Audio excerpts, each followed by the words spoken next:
Bonsoir à tous, bonsoir à toutes, bienvenue sur Le Grand Changement. Aujourd'hui, j'ai la joie d'accueillir Christian Junot. Salut Christian. Salut Annelise, ça va? Ouais, ça va et toi, comment vas-tu? Oui, je vais très bien. Bien commencer la semaine. Génial, super. Eh bien, j'aimerais savoir si vous nous entendez bien et si vous nous voyez bien, parce qu'on aimerait avoir une bonne image et un bon son pour écouter la conférence de Christian. Et en attendant, je te propose, Christian, de te présenter. D'accord, tout à fait. Alors, donc je suis suisse, comme mon accent va peut-être me trahir, économiste de formation et je suis un ancien banquier. J'étais pendant 17 ans conseiller en placement financier et en 2009, suite à la crise subprime, j'ai perdu mon emploi et depuis 2010, je suis indépendant. Et depuis ce moment-là, effectivement, j'ai décidé que j'allais faire plus que ce que j'aimais plutôt que ce qui ne me convenait pas.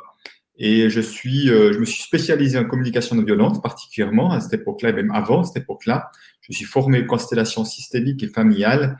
Et puis également, je me suis formé au coaching, à l'élément humain et surtout à la relation d'argent parce que en 2006, j'ai eu la chance de connaître Peter Koenig, qui est un gars qui a fait des années de recherche sur ce thème de la relation d'argent des années 80-90. J'étais son organisateur de 2007 à 2010 et puis à force d'organiser plein d'ateliers pour lui, finalement je suis devenu sans même le vouloir spécialiste de la relation d'argent. Et aujourd'hui, j'anime autant pour les professionnels que pour les privés, dans toutes sortes de milieux, autant sur Internet qu'en présentiel. En présentiel, j'interviens dans la francophonie européenne, j'interviens au Québec quand on peut voyager, bien sûr. Et puis bientôt l'île de la Réunion et sans doute en Afrique du Nord aussi, dans toute la francophonie. Et puis j'ai écrit et coécrit 3 livres, dont Ce que l'argent dit de vous, je l'ai à côté de moi, parce que je suis en train de peaufiner, de réécrire une nouvelle édition. Euh, voilà, exactement, c'est ça. Ce que l'argent dit de vous, avec enfin libre d'être soi-même, avec coécrit avec Evelyne Faniel, une amie belge, et puis le défi des 100 jours sur le rapport à l'argent et l'abondance avec Lilou Massé. Donc voilà en quelques mots. Génial, merci beaucoup Christian. Ben, moi, j'ai adoré ton livre. J'ai compris que j'étais écureuil, donc j'essaie de l'être un peu moins. Et j'avais fait aussi le défi des 100 jours, c'était passionnant avec Bon, Lilou. Alors, les personnes nous disent qu'elles nous entendent super bien, qu'elles nous voient bien. Il y a Yvan Martin qui est super content du sujet. Il dit quel sujet passionnant. merci, Donc, bonjour Yvan. tout marche nickel, donc c'est parfait. Tu peux commencer, Christian, poursuivre plutôt la suite de ta vibra. D'accord, ok.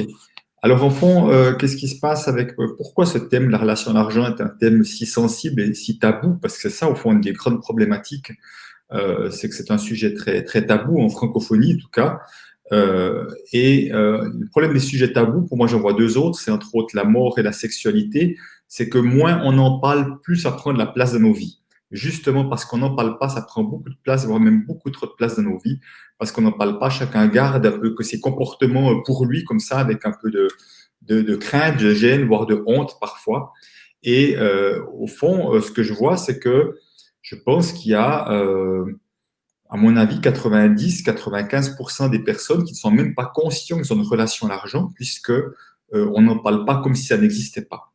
Alors que, comme je dis souvent, notre relation à l'argent influence beaucoup plus nos comportements et notre vie que nous ne l'imaginons. Et je vais donner quelques exemples parce que des fois, quand je dis que je suis spécialiste de la relation à l'argent, on me regarde un peu bizarrement en se demandant vraiment qu'est-ce que c'est ou à quoi ça correspond. Et souvent, je dis, ben, ça donnant des exemples que les gens commencent à comprendre à quoi je fais allusion. Ben, il y a tous ceux qui ont peut-être des dépenses compulsives, qui regrettent. Voilà, ça va parler de leur relation à l'argent. Tu as parlé d'écureuils, il y a tous ceux qui ont tendance à économiser, puis certains économiser frileusement ou s'accrocher à leur argent, à garder, voilà, à vouloir avoir des réserves pour être tranquille et serein. Ça parle aussi de leur relation à l'argent, mais aussi de la manière dont nous consommons. Est-ce qu'on va acheter le meilleur marché? Est-ce qu'on va regarder la qualité? Est-ce qu'on s'offre des choses de qualité ou pour soi, on n'arrive pas à s'offrir des bonnes choses? Est-ce qu'on est généreux avec les autres et avec soi ou pas? Est-ce qu'on est à l'aise pour demander une augmentation de salaire? Est-ce qu'on est à l'aise pour poser un prix qui donne de la valeur à ce qu'on fait, par exemple? Voilà, donc est-ce qu'en tant que patron d'entreprise, je suis à l'aise pour parler d'argent avec mes collaborateurs, avec mes fournisseurs, éventuellement avec mes clients? Est-ce que pour que ce soit pour négocier, pour trouver le meilleur arrangement possible? Donc, et encore peut-être un exemple tout simple, quand on va au restaurant, est-ce qu'on regarde tout de suite le prix quand on regarde la carte ou est-ce qu'on regarde ce qui nous fait vraiment plaisir et on regarde le prix au dernier? Donc, tu vois, au fond, on a affaire à l'argent de dire quotidiennement. Quand on fait nos paiements également, quand on fait les paiements, est-ce qu'on est à l'aise, est-ce qu'on a la boule à l'estomac, quand on reçoit des factures à la maison aussi, comment on réagit. Donc, il y a tellement de situations où on parle d'argent, on est en lien avec l'argent, on pense argent, parce qu'on pense beaucoup, même argent sans s'en rendre compte. Et tout ça, effectivement, parle de notre relation à l'argent. Donc, vraiment, pour moi, dans ma manière d'amener ça, c'est comment est-ce qu'on peut faire pour transformer sa relation à l'argent afin qu'elle soit au service de nos projets de vie? Parce que plutôt qu'un frein, un empêcheur d'eux, parce qu'il y a beaucoup de personnes qui s'empêchent de réaliser quelque chose qu'ils auraient envie de réaliser, justement parce qu'ils ont des peurs en lien avec l'argent. Donc, comment on peut inverser la tendance, que l'argent soit comme un soutien de mes projets de vie? Parce que j'ai une croyance, c'est que plus nous serons nombreux à développer une activité que nous aimons, mieux notre société se portera. Et que pour ça, j'ai justement pas envie que l'argent soit un frein pour nous empêcher d'offrir le cadeau que nous portons tous en nous, le cadeau de qui nous sommes, mais aussi le cadeau de ce que nous portons en nous et que nous avons à offrir. Voilà. Et malheureusement, effectivement, je vois à quel point il y a beaucoup de personnes, une majorité de personnes restent dans un emploi qui ne leur convient plus. Et une des deux raisons principales qui fait qu'ils ne changent pas, c'est justement des peurs en lien avec l'argent, si ça ne marche pas, quelles sont les conséquences, etc. etc. Donc, voilà peut-être ce que je pourrais dire en préambule. Et puis, j'aime bien poser une question, si vous voulez répondre dans le chat éventuellement, qui serait plutôt de dire au fond, si, si l'argent n'était absolument pas un problème pour vous, qu'est-ce que vous feriez de différent dans votre vie? Qu'est-ce qui changerait dans votre vie ou qu'est-ce que vous feriez autrement si effectivement l'argent n'était absolument pas un problème? Est-ce qu'il y a des choses que vous autoriseriez à faire autrement? C'est important peut-être de se poser la question-là parce que ça parle déjà aussi de voir un peu l'importance que nous donnons à l'argent et au fond, on va y revenir tout à l'heure, le pouvoir que nous donnons à l'argent en quelque sorte. Donc effectivement, qu'est-ce que vous feriez d'autrement, différemment si l'argent n'était absolument pas un problème dans votre vie? Par exemple. Ça pourrait être ça, une question, et voilà, regardez s'il y a des réponses qui émergent, qui viennent d'office ou pas. Mais en tout cas, on peut essayer de voir ça. En tout cas, je pense que c'est une question qui est importante à se poser. Voilà, donc si tu as quoi, s'il y a quoi que ce soit où tu as envie de rebondir, sois vraiment là pour le faire aussi. Hein. D'accord. Alors, je disais tout à l'heure hein, qu'un des grands problèmes, je regarde juste où j'ai mon porte-monnaie, voilà, parce que je vais sortir un billet. Même si, voilà, ça s'appelle de l'argent, même si effectivement on en voit de moins en moins, et comme ça devient de plus en plus virtuel. Alors en fait, la grande problématique qu'il y a dans notre relation à l'argent, c'est que nous avons donné beaucoup de pouvoir à l'argent. Et surtout, le problème, c'est que nous avons donné un pouvoir à l'argent que l'argent n'a pas. Hein, donc, je vais donner quelques exemples pour que ce soit plus clair. Certains ont donné le pouvoir à l'argent de les sécuriser, de les rendre sécures. D'autres ont donné le pouvoir à l'argent de les rendre libres dans leur vie. D'autres ont donné le pouvoir à l'argent de les rendre heureux dans leur vie. Ou d'autres ont donné le pouvoir à l'argent de leur créer une vie confortable. Et certains ont donné le pouvoir à l'argent de les rendre indépendants, peut-être. Mais d'autres aussi ont donné le pouvoir à l'argent d'être générateur de conflits. Ou d'autres ont donné le pouvoir à l'argent d'être quelque chose qui est la cause des problèmes dans le monde. D'autres encore donné le pouvoir à l'argent d'être une source de stress. Donc, d'autres donner le pouvoir à l'argent de pouvoir prendre le pouvoir sur les autres. Grâce à l'argent, on prend le pouvoir sur les autres. Donc, tu vois, j'ai toute une série de choses. Oui, il y a quelque chose qui est assez courant. D'autres ont donné le pouvoir à l'argent de créer des injustices, par exemple, aussi. Donc, là, je donne toute une série de choses que j'entends tout à fait régulièrement, couramment. Donc, l'argent serait la cause de beaucoup de choses, ou la source de bien-être, de mieux-être, ou la cause de toutes sortes de problèmes dans le monde. Donc, ça, c'est vraiment des choses que j'entends me dire très couramment. C'est impressionnant de voir finalement le pouvoir qu'on donne à ce truc-là, hein, à des bouts de papier. L'argent, c'est quoi? Des bouts de papier ou des chiffres sur un ordinateur, c'est rien d'autre que ça, concrètement, si on veut, et qu'on donne le pouvoir à ce truc-là qu'on appelle l'argent de pouvoir faire le pire et le meilleur. Et c'est là qu'il y a un grand piège, en fait, c'est qu'on donne un pouvoir à l'argent que l'argent n'a absolument pas. L'argent n'a aucun des pouvoirs que j'ai donnés tout à l'heure. Après, on peut choisir consciemment de donner un certain pouvoir, mais là, inconsciemment, la plupart des gens donnent un pouvoir à l'argent qu'ils n'ont pas. Alors, c'est bien ça qui pose des problèmes. Et Ok. je vais juste donner un exemple pour une des choses que j'aime bien un peu vulgariser, donner des exemples. Certains disent, ah bah oui, l'argent, c'est une source de conflit. Bah, regarde tous les gens qui s'engueulent pour l'histoire d'argent, ces conflits dans les familles, les divorces, les successions, les machins, etc. Donc, tu vois, l'argent, c'est la cause des conflits. Et je dis, bon, alors supposons que dans un divorce, on voit malheureusement parfois des parents qui s'entre-déchirent pour la garde des enfants. Donc, si je t'entends bien, la cause du conflit, ça serait les enfants. C'est à la faute des enfants, c'est à cause des enfants que les parents se querellent. En général, je dis, ben non, pas du tout. Je dis, ben là, l'argent, c'est exactement la même chose. Une fois, il y a des enfants au milieu de deux conjoints qui se divorcent, et là, une fois, il y a de l'argent au milieu de deux conjoints qui se divorcent.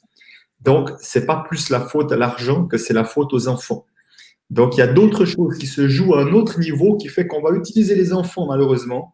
On va utiliser l'argent pour régler des comptes, mais juste on a des comptes à régler qui n'ont pas pu être réglés autrement et on va utiliser cette chose-là, en l'occurrence qui s'appelle argent. Et voilà, simplement, tu vois, de faire ce pas de recul parce Ouais. que l'argent n'a pas le pouvoir de créer des conflits, sauf si on a décidé qu'on allait se créer des conflits pour des histoires d'argent, par exemple. Voilà, Cool. Merci. c'est la manière dont je l'exprime comme ça. Ouais, carrément. On a des réponses à ta question. Yvan, il dit, je créerais beaucoup plus en regardant devant. D'accord, ok. Donc, ça signifierait qu'il ne regarde pas autant devant qu'il aimerait ou qu'il n'a pas autant de pouvoir de création qu'il aimerait. Voilà, c'est peut-être ça qui serait intéressant d'aller voir, peut-être. Euh, D'accord. Ça veut peut-être vouloir dire, est-ce on est plus, le fait de moins regarder devant, on est plus le nez dans nos chaussures de ce qu'on est là maintenant et sans pouvoir peut-être avoir une vision plus, peut-être plus longue, peut-être. Je ne sais pas, hein, ce sont juste des questions et des interrogations. OK, Ok. merci pour cette proposition. Il y a Papillon Love qui dit 1 400 € en usine, en équipe, pour un boulot que je déteste. J'ai quitté ce travail. Si j'avais énormément d'argent, j'aiderais l'humanité, les consciences. OK, voilà. Alors voilà, absolument. Donc on peut voir dans ce que dit Papillon Love, effectivement, c'est que l'argent est un magnifique moyen de soutenir alors toute une série de projets. Je prends un exemple là, on peut soutenir toute une série de projets et on voit d'ailleurs, il existe le financement participatif aujourd'hui qui est justement quelque chose qui permet justement d'aller chercher des fonds à l'extérieur pour soutenir des projets et qui permet à beaucoup de projets de voir le jour grâce aux dons des uns et des autres. Donc on voit que l'argent est un merveilleux outil pour cela. Après, est-ce que l'argent va aider les consciences? Je suis pas sûr, mais en tout cas, j'entends bien qu'il y a l'idée peut-être de réveiller ou de soutenir les prises de conscience, peut-être, en tous les cas. Mais effectivement, donc on voit à travers cet exemple-là que j'aime bien, c'est de voir deux choses que j'aime bien. Un, qu'elle a osé, je dis elle parce que j'imagine que c'est une dame, Ouais. qu'elle a osé quitter un travail qui lui convenait plus, donc bravo pour ça déjà. Et puis effectivement, deuxième chose, c'est de voir effectivement que l'argent peut être utilisé d'une manière qui a du sens. Et là, justement, on va voir que l'argent n'est pas, contrairement à ce que disent certains, l'argent est la cause des problèmes dans le monde. On pourrait dire, ah ben tiens, l'argent pourrait aussi être la cause, la cause des progrès dans le monde, plutôt que des problèmes Ouais. dans le monde aussi. Donc on peut voir ça d'une manière ou d'une autre, suivant la manière dont on place sa conscience et on met son argent. Ok, Ok. super. Merci pour ces deux exemples. Merci. Alors, je reprends juste mes notes là, parce que j'ai perdu le fil.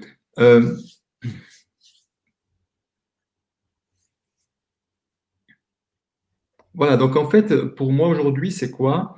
Comme on dit, c'est de remettre l'argent à sa juste place et de chaque fois qu'on donne du pouvoir à l'argent, en fait, le problème, c'est qu'on s'est déconnecté d'une partie de notre pouvoir intérieur qu'on est allé placer sur quelque chose d'extérieur. Et c'est vraiment ça qui est intéressant d'aller voir, c'est que le pouvoir qu'on donne à l'argent, donc c'est du pouvoir que nous avons perdu en quelque sorte. Donc moi, mon travail, c'est justement, plutôt que d'aller plaquer quelque chose sur l'argent, c'est comment on peut décorréler l'argent de ce que je donne du pouvoir dessus et me réapproprier cette partie de moi dont je me suis déconnecté et que je suis allé coller à l'argent en quelque sorte. Et c'est pour ça que, au fond, pour moi, travailler la relation à l'argent, c'est un travail identitaire. Autrement dit, permet de se réapproprier des parts de soi, d'être plus complet. Et c'est surtout aussi un travail d'amour de soi aussi, parce que plus je m'autorise à voir que je suis toutes les facettes de l'humanité, plus je vais aimer l'être que je suis, plutôt que rejeter des parts à l'extérieur. Mais ça, on aura l'occasion d'y revenir.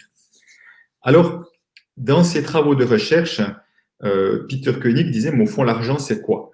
Il dit, mais l'argent, lui, il utilise ce mot, il dit, c'est comme un médium neutre. Moi, je dis, c'est comme un écran de projection, on parle de la même chose, sur lequel, comme dit, chacun va y projeter ses propres images. Alors, j'ai déjà touché un mot, certains vont y projeter quoi comme image? L'argent, c'est la liberté, l'argent, c'est la sécurité, l'argent, c'est l'indépendance, l'argent, c'est le stress, le conflit, je ne sais quoi. Donc, l'argent est devenu comme un écran de projection, en quelque sorte. C'est un écran de projection très puissant parce que le fait qu'il soit non seulement virtuel et physique fait qu'on peut tout y projeter. Et c'est pour ça qu'il y a une femme au Québec qui anime des ateliers depuis longtemps et les différents mots que je vous dis là maintenant, elle les a répertoriés. Elle est déjà à 600 mots différents qu'elle a entendus qui parlent de ce que les gens ont tendance à projeter sur l'argent. Donc, on voit à quel point il n'y a pas beaucoup d'inventions, à mon avis, des êtres humains qui peuvent susciter autant de choses, de tout et son contraire. Et suivant ce que je projette sur l'argent, ou autrement dit, suivant le pouvoir que je donne à l'argent, ça va complètement influencer mon rapport à l'argent et mes comportements face à l'argent. Et je vais donner l'exemple, et je vais reprendre les 3 mouvements. Donc, tu as parlé tout à l'heure du mouvement écureuil, dans lequel tu te retrouvais. C'est le mouvement dans lequel j'ai été pendant effectivement très, très longtemps. Ce serait plutôt mon mouvement de fond, j'ai envie de dire. Puis je pense que dans les banquiers, il y en avait beaucoup d'ailleurs. Et donc, le mouvement écureuil, qu'est-ce que c'est? Bon, en général, le nom est assez parlant. Les écureuils aiment bien faire des réserves. Et donc, voilà, le mouvement écureuil, c'est effectivement cette volonté de faire des réserves, autrement dit d'économiser, d'épargner de l'argent et de faire en sorte d'être vigilant pour dépenser moins qu'on en gagne. Donc, après, on va économiser, c'est juste une sorte c'est arithmétique. Si je gagne 1000 et que je dépense 900, ben, j'économise 100. Et si je le fais de manière récurrente, eh ben, je vais voir que j'aurai toujours plus d'argent, toujours plus d'économie ou d'épargne sur mes comptes. Ce qui est important de voir dans ce mouvement écureuil, il y a 2 choses en termes de curseur. Il y a ce que j'appelle le curseur du plaisir, autrement dit. D'abord, peut-être juste celui du montant. Les montants en question n'ont aucune importance. C'est que je vois des personnes qui sont au RSA, donc autrement dit, qui sont au minimum, ben, qui reçoivent l'argent de l'État et autres pour survivre. J'en vois même dans ces gens-là qui arrivent à économiser à coup de mettre une pièce dans une boîte de temps en temps. Ce sont déjà des économies qui ont de la valeur pour eux. D'autres, ça coûte de dizaines, de centaines de milliers, de dizaines de milliers, voire de millions. Mais c'est donc exactement le même principe, même si les montants sont très différents. Hein. Les montants sont toujours juste un référentiel par rapport à nos propres moyens. Donc, c'est la première chose à voir, donc à pas se comparer, de voir que c'est pour chacun, c'est unique, c'est des économies ce que ça représente. La deuxième chose que j'appelle le curseur du plaisir, c'est que dans ce mouvement-là, je vois qu'il y a certains qui vont s'offrir 0 plaisir, puis certains vont se faire plaisir tout en étant vigilants à dépenser moins qu'on gagne. Donc, ça veut dire que peut-être je vais quand même suivre ce que j'aime, tiens, me payer des formations au grand changement, par exemple. Je vais peut-être me faire une bonne bouffe ou partir en vacances et en même temps, tout en étant quand même ne pas faire n'importe quoi avec son argent. Et à l'autre extrémité, dans le 0 plaisir, il y a des personnes qui vraiment comptent tout, se limitent sur tout, vraiment calculent chaque dépense. Donc, on voit que c'est le même mouvement, mais ce n'est pas vraiment la même vie, suivant qu'on y laisse de la place pour du plaisir ou suivant que tout est calculé. Dans le défi des 100 jours, il y a une phrase que j'avais trouvée sans citation. Il y en a une que je trouve qui parle magnifiquement de ces personnes qui se donnent 0 plaisir. Malheureusement, c'est une phrase qui dit « Ils étaient tellement pauvres qu'ils n'avaient que de l'argent ».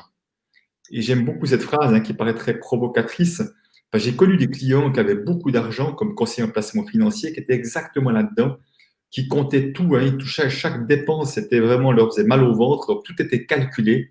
Et ces gens-là, effectivement, étaient d'une pauvreté incroyable parce qu'ils ils s'étaient coupés du monde.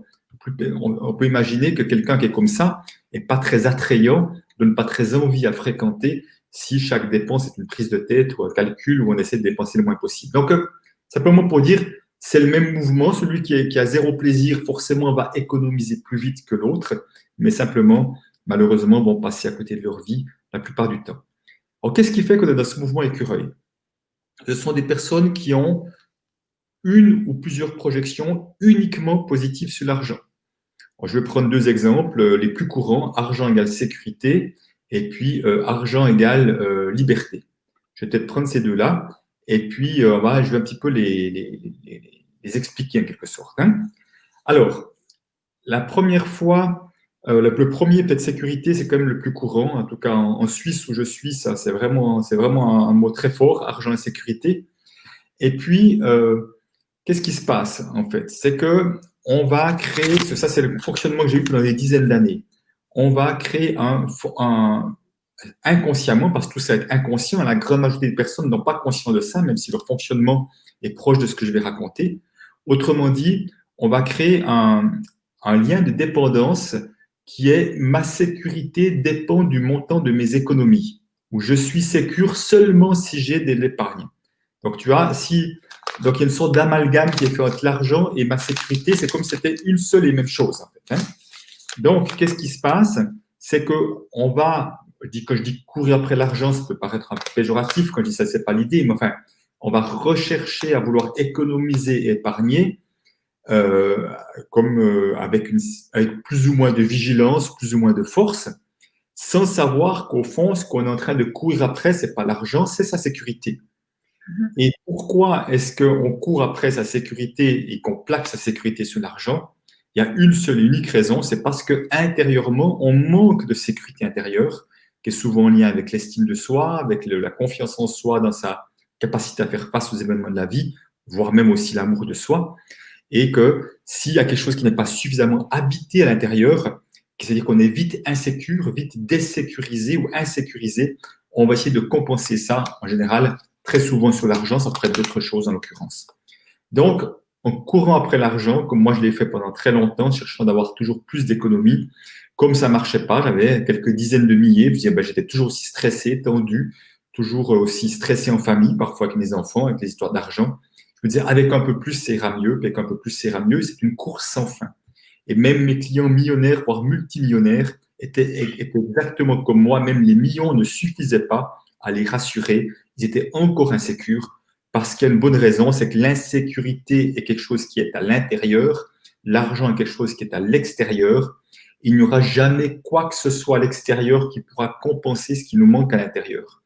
Donc, aussi longtemps qu'on n'a pas conscience qu'il y a cet amalgame et qu'on fait une confusion, en fait, c'est à un moment donné, c'est vraiment comme décoller les mains, je dis, OK, il y a l'argent qui est là et ma sécurité est là. Et au moment où on voit que ce sont deux choses différentes et que le problème, le problème, il est là, c'est ma sécurité le problème, je vais m'en occuper.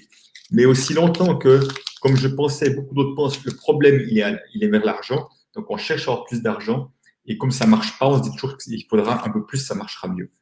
Donc, comment est-ce qu'on peut aller se reconnecter à cette sécurité intérieure plutôt qu'essayer de la chercher à l'extérieur? Donc ça, c'est vraiment le grand, grand piège qui fait que beaucoup seront très, très stressés et encore plus dans cette période, cette fameuse année 2020, début 2021, avec tout l'inconnu, toute l'incertitude, ça génère beaucoup, beaucoup d'insécurité.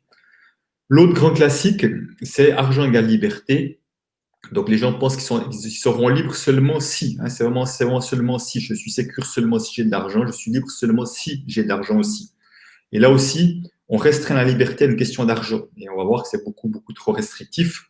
Parce que moi, j'ai rencontré déjà à l'époque, j'étais à la banque et encore maintenant, beaucoup de personnes qui ne manquent pas d'argent, qui ne se sentent pas libres du tout dans leur vie. Parce qu'il y a plein d'endroits où on peut être prisonnier, qu'on ait de l'argent ou pas d'argent. Certains vont être prisonniers dans un couple. Ils n'osent pas divorcer parce qu'ils ont peur de ce qu'on va penser, ils ont peur de l'impact pour les enfants, même s'ils ont bien assez d'argent. D'autres, par exemple, ont choisi un métier qui ne leur convient pas parce que dans la famille, on fait tous ingénieurs, on fait instituteurs. À l'époque, on faisait mineurs ou on fait avocat. Et par loyauté familiale, ils ont fait le même métier qui ne leur convient pas et ils n'osent pas en sortir pour pas casser la loyauté familiale. Moi, j'ai connu des gens qui avaient repris l'entreprise familiale. Ils n'aimaient pas ça du tout, ça ne leur convenait pas, mais ils n'osaient pas en sortir parce qu'ils étaient la deuxième, troisième, quatrième génération. Ils n'osaient pas vendre la société à des étrangers, à la famille. Alors qu'au fond, ils aspiraient à faire autre chose, mais malgré tout l'argent qu'ils avaient, ils étaient prisonniers de cette entreprise familiale et malheureux. Et pour moi, la plus grande prison que nous avons, et pratiquement tous, c'est la peur du regard des autres.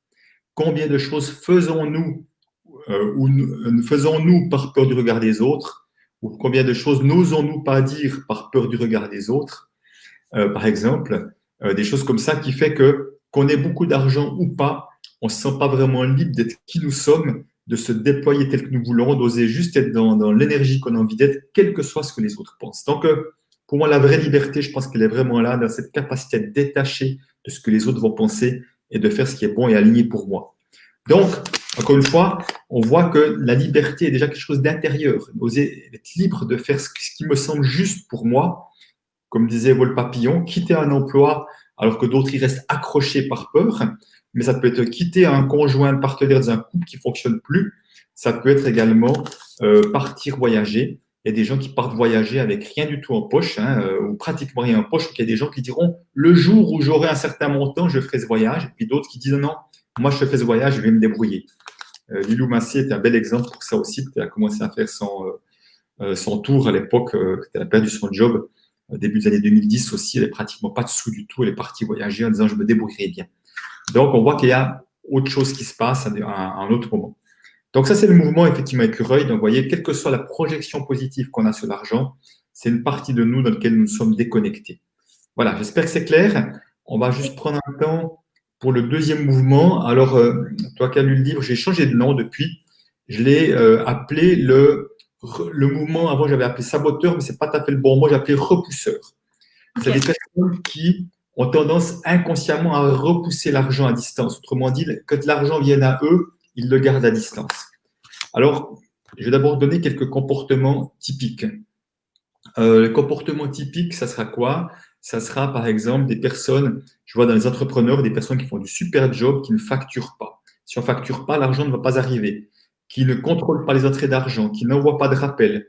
Et des personnes qui font des devis qui sont systématiquement trop bas par rapport à la valeur de ce qu'ils donnent ou de temps qu'ils vont donner. Et parfois, ils vont même en faire plus que le devis, mais ils vont facturer que ça. Il y a des personnes qui auraient droit à toutes sortes de soutiens et d'aides financières, mais qui ne font pas les démarches pour avoir ces soutiens-là. Donc, l'argent pourrait venir à eux, mais ils ne font pas ce qu'il faut pour que l'argent vienne à eux.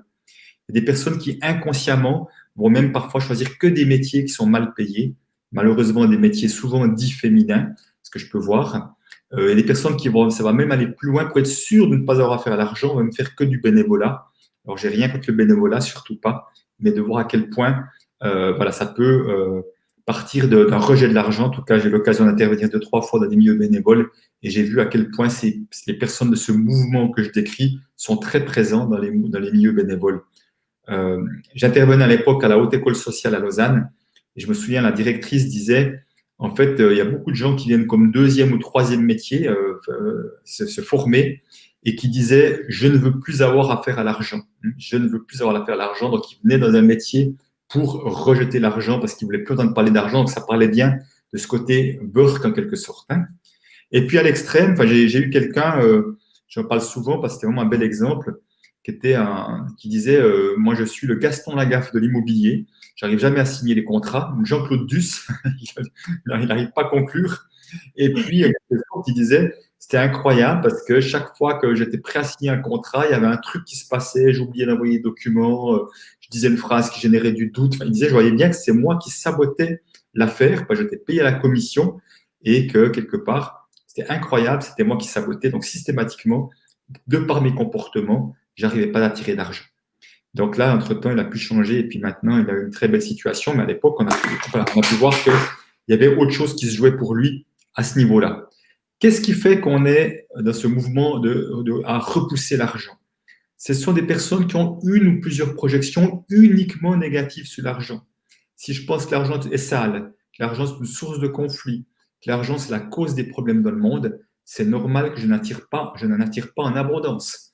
Parce que je ne vais pas attirer quelque chose à moi que je trouve mal. En tout cas, je vais faire le moins possible. De la même manière que si j'estime que quelqu'un de mon entourage le considère comme une relation toxique, je ne vais pas l'inviter à ma table sans arrêt pour venir manger, boire un verre. Je vais plutôt garder mes distances.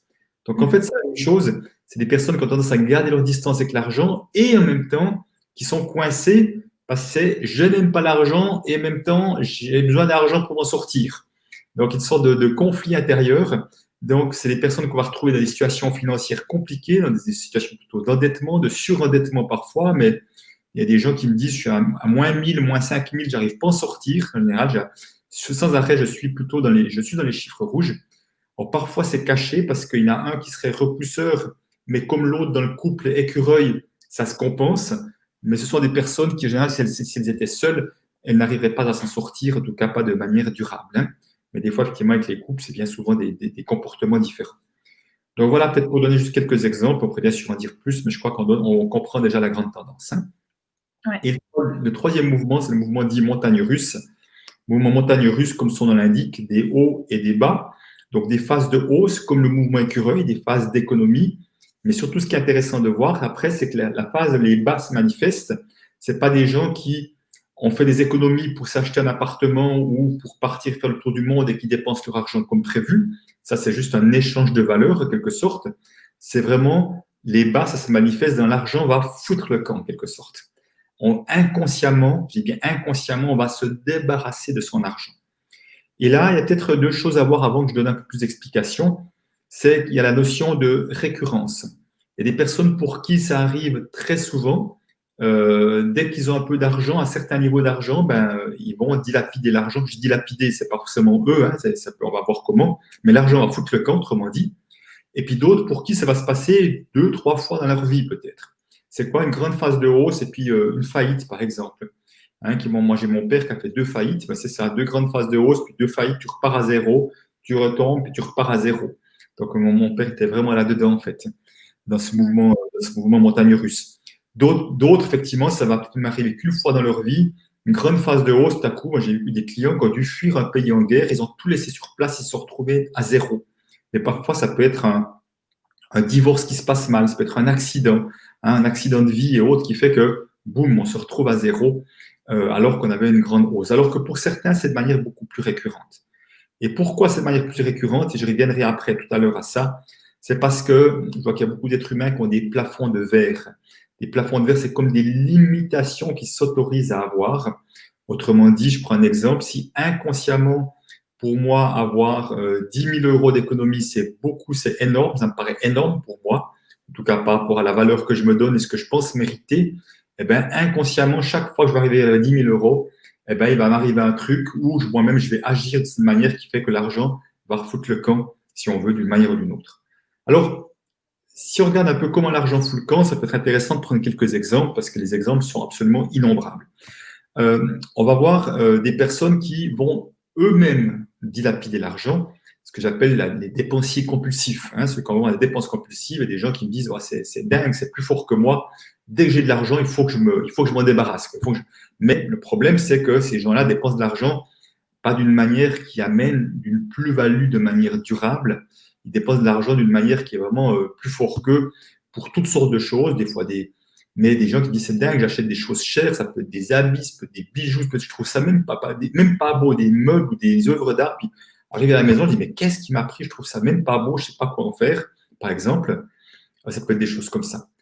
Mais certains vont dilapider l'argent, ça pourrait être à l'extrême, ça pourrait être au jeu, ça pourrait être donner l'argent à tout le monde.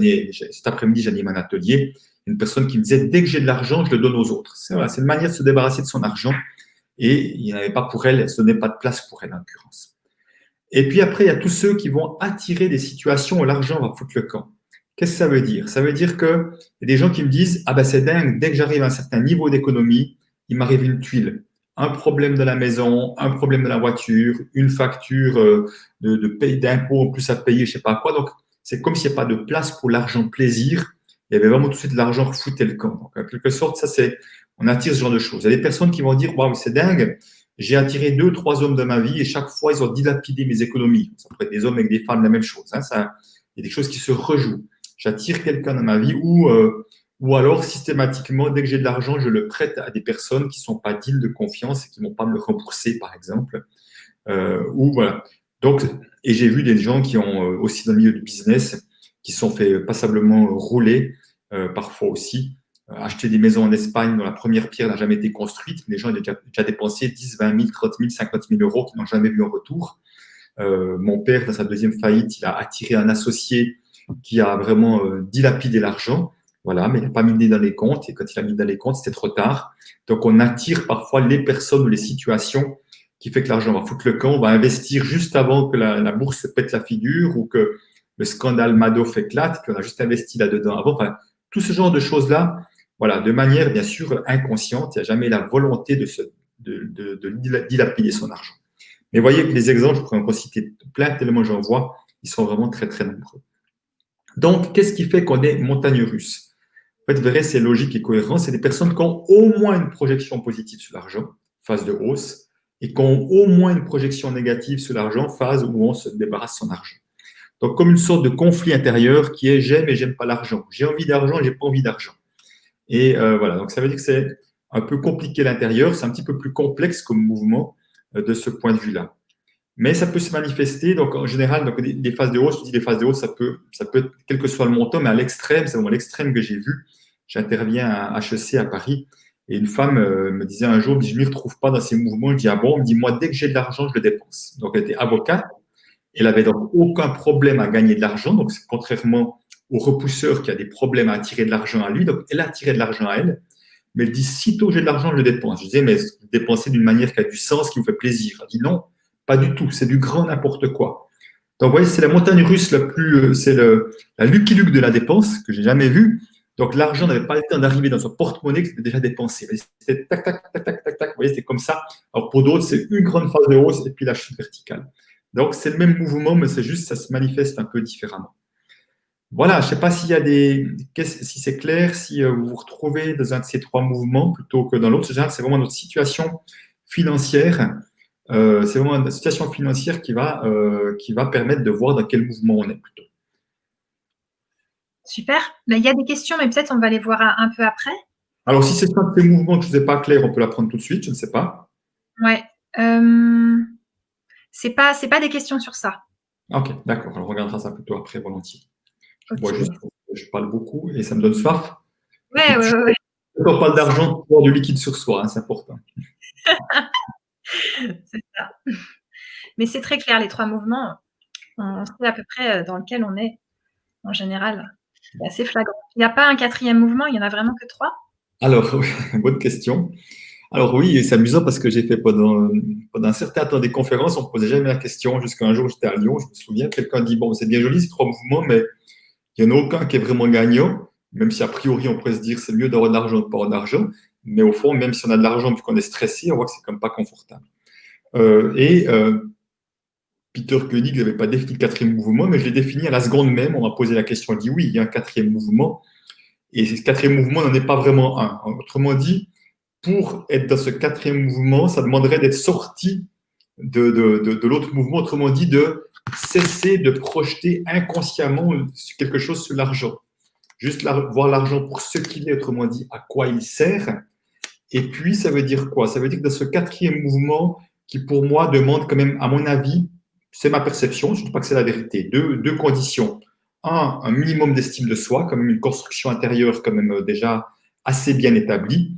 Et puis deux, ce que j'appelle moins de confiance en la vie, confiance en plus grande que moi, que la vie nous veut du bien et m'apportera du soutien quoi qu'il arrive, que ce soit ou que j'aurai les propres ressources moi-même ou que je trouverai des ressources à l'extérieur, qui soient des ressources des personnes qui m'aideront, voire de l'argent ou d'autres choses.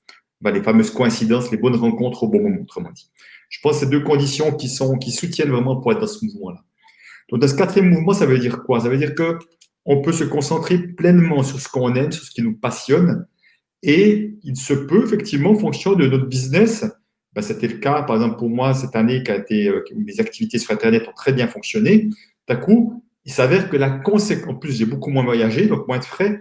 Donc, ce qui fait que la conséquence, c'est que j'ai gagné plus d'argent que je ne dépense qu'il m'est nécessaire. Donc, j'ai des économies supplémentaires comme conséquence, alors dans le mouvement écureuil, c'est un but en soi. C'est ça la grosse différence. Okay. Là, c'est une conséquence. Ça veut dire qu'à un moment donné, j'ai des économies, tout à coup, je dis, supposons, je dis, j'ai un projet super important, pour ça, j'ai vraiment besoin d'utiliser tout mon argent, je vais tout utiliser mon argent. Je vais peut-être même prendre une dette, prendre un prêt peut-être pour donner parce que j'ai besoin de ça, et je serai tout aussi relax et serein que j'ai 10, 20, 50 000 d'économies, que j'ai moins 50 ou moins 100 000 de dettes en fonction des circonstances. Donc, si dans les trois mouvements, il y a plutôt une situation financière qui se répète, là, je peux vraiment aller dans toutes sortes de situations financières parce que j'ai cette conviction, cette foi que l'argent sera toujours là quand c'est nécessaire, que j'aurai toujours le soutien nécessaire aussi de manière générale et que je peux me concentrer sur le moment présent sans avoir à me préoccuper de l'avenir, parce que quand on se préoccupe, c'est qu'il y a déjà une peur. Je ne veux pas dire qu'on ne parle pas d'avenir, mais pas à partir de la peur, à partir de peut-être d'une planification qu'on pourrait faire, mais à partir d'un endroit de sérénité. Et donc là, on peut vraiment, plutôt que faire plein de plans futurs, qu'est-ce que j'aurai un jour à ma retraite, puis ci, puis ça, etc. On peut vraiment être dans cette confiance-là et vraiment se focaliser beaucoup sur l'instant présent et sur peut-être à quoi on a envie de contribuer. Voilà, donc tu vois, on serait vraiment sorti de ces trois mouvements, on serait dans quelque chose qui serait vraiment, vraiment pour moi, on est vraiment dans le flow de la vie. Hein. Flow ou flow, hein, on peut vraiment utiliser les deux mots d'ailleurs. Hein. Et c'est vraiment ça qui ferait cette différence. Alors, après, c'est important de voir, c'est que, je peux parler de mon expérience, moi je suis quelqu'un qui avait une énorme peur avec l'argent, alors que j'en gagnais beaucoup pourtant. Hein. Donc, j'ai pu voir que c'était un chemin, je n'ai pas réussi à éliminer ces peurs du jour au lendemain, puis que parfois, ces peurs, elles reviennent, ça peut arriver, mais moi, je les vois toujours plus vite, je les traite toujours plus vite. Donc, avant, elles prenaient beaucoup, beaucoup de place. Maintenant, elles prennent vraiment de moins en moins de place, peu de place. Je veux dire, il y a des périodes où je suis vraiment pleinement dans ce quatrième mouvement et je vois c'est fluide, c'est joyeux et tout. Puis tout à coup, pour une raison ou une autre, tout à coup, il y a une peur qui revient. Puis je vois que c'est un peu dur. Je vois qu'il n'y a plus d'inscriptions à mes ateliers. Je vois qu'il y a des trucs qui se passent. Puis je dis, ah. Et c'est, en général, je regarde ce qui se passe à l'extérieur. Ce que l'extérieur me renvoie parle de mon intériorité. Qu'est-ce que je génère comme énergie, comme vibration qui fait que tout à coup, je ne suis plus attirant. Puis je peux voir que là, peut-être je suis entré dans du stress, je suis entré dans des to-do list, des peurs que ça ne marche pas, que j'arrive pas, etc. Et je suis ressorti de ce mouvement-là. Et puis voilà. Et puis après, je le vois, je me réaligne et je peux y revenir. Donc, c'est pas quelque chose forcément de définitif, mais en tout cas, l'idée, c'est comment on peut avoir tendance à être toujours plus là-dedans. Voilà, merci pour la question. Merci. Ben, c'est vraiment génial parce que tu nous as donné du temps pour faire un atelier. On a la chance de t'avoir pour un atelier sur le grand changement. Et donc, je vais vous mettre le titre de l'atelier pour que vous puissiez savoir de quoi on va parler. Et je vais vous mettre aussi dans le chat comment vous procurer l'atelier de Christian qui aura lieu en fait dans un petit peu plus qu'une semaine. Voilà, 10 jours. Ouais, c'est ça. Je te propose, Christian, de nous parler de cet atelier. Qu'est-ce qu'on va faire? Qu'est-ce qui va changer dans notre vie? Alors oui, tout à fait. Donc, même si je vais vous faire comme deux exercices tout à l'heure, dans l'atelier, on va faire beaucoup de pratiques. C'est-à-dire que là, si on veut, pour moi, les choses se passent en deux mouvements. Il y a un premier mouvement qui est un mouvement de prise de conscience. Rappelez-vous, je disais tout à l'heure, l'argent, c'est tabou, on ne sait pas grand-chose, on n'a pas beaucoup de conscience sur nos comportements et d'où ça vient. Donc déjà, prendre conscience, je suis pris dans un piège si je veux sortir du piège. Donc c'est ce qu'on va beaucoup faire ce soir encore, à travers encore d'autres apports que je vais vous amener. Et puis après, une fois qu'on a conscience, qu'on voit un peu de là où ça vient, c'est comment est-ce qu'on peut transformer cela pour justement être déjà plus libre que nous l'étions avant. Alors le chemin de la liberté est aussi un chemin continu, bien sûr, mais je peux voir déjà que avec déjà 2-3 exercices assez simples, on peut déjà se libérer de choses qui ont une influence réelle. Donc on va aller voir un peu d'où viennent ces blocages et comment on peut les libérer. Et je vous donnerai vraiment des pistes concrètes après que vous pourrez l'une ou l'autre piste potentiellement ou outils même réutiliser vous-même après. Donc c'est ça qu'on va voir. Donc ça sera vraiment beaucoup de pratique en l'occurrence. Cool. Et ça va durer 2 heures, c'est ça? Oui, c'est ça. Ça va durer 2 heures, tout à fait. Alors, moi, je dirais que de toute façon, ceux qui auront vu cette conférence, ça sera déjà un plus parce que vous aurez déjà été baignés dedans, même si c'est pas obligatoire. Ça veut dire que vous aurez déjà compris déjà ce qui se joue et ce qui se passe. Et puis, j'ai envie de vous proposer comme un petit exercice de réflexion à vous parce que qu'est-ce que je vois? Je vois que nous sommes beaucoup, beaucoup influencés par notre histoire familiale. Notre relation à l'argent a beaucoup d'influence sur sur notre histoire familiale. Comme je disais tout à l'heure, je suis aussi formé en constellation systémique familiale que j'anime chez moi à la maison avec mon épouse. Et c'est vrai qu'on va beaucoup voir ce qui s'est passé dans la généalogie et de voir comment ça se répercute dans notre vie, comment ça influence notre vie. Et quand je fais alors, des ateliers plus longs, je dirais de 2 jours, je fais toujours un travail qui s'appelle Mon histoire avec l'argent, où en 8 points, maintenant un 9e point que j'ai amené, c'est vraiment de comprendre mon histoire, déjà l'histoire de la généalogie, l'histoire d'argent, mais également depuis la conception jusqu'à aujourd'hui, tous les vécus que j'ai eus avec l'argent et de voir comment ça m'influence. Et si on prend juste un instant pour voir un petit peu au niveau de la généalogie, je trouve toujours intéressant d'aller voir, tiens, si je prends ma lignée paternelle, ma lignée maternelle, de quel milieu familial était-il? Plutôt des milieux aisés, modestes, très modestes, plutôt dans une situation financière précaire, au contraire, bien beaucoup plus d'argent que la moyenne, si je regarde les deux lignées, par exemple. Est-ce qu'il y a eu des événements particuliers en lien avec l'argent, des faillites, des successions qui sont mal passées peut-être, ou des conflits d'argent, peut-être dans le cadre familial, des fortunes qui ont été dilapidées, de l'argent qui a été gagné de manière un peu douteuse, peut-être des personnes qui ont eu de la réussite et puis qui ont eu des chutes brutales, qui ont eu ou des faillites ou des accidents, enfin des trucs qui fait que voilà, ou qui se sont fait arnaquer, prendre de l'argent.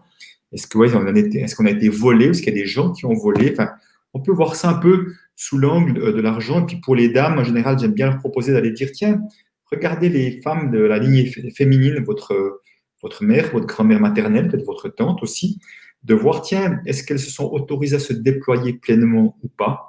Est-ce qu'elles sont autorisées à gagner de l'argent vraiment, ou est-ce qu'elles sont plutôt sacrifiées pour les autres? Même chose pour les hommes, si vous regardez la lignée des hommes, est-ce que les hommes ont osé se déployer pleinement? Est-ce qu'ils sont sacrifiés?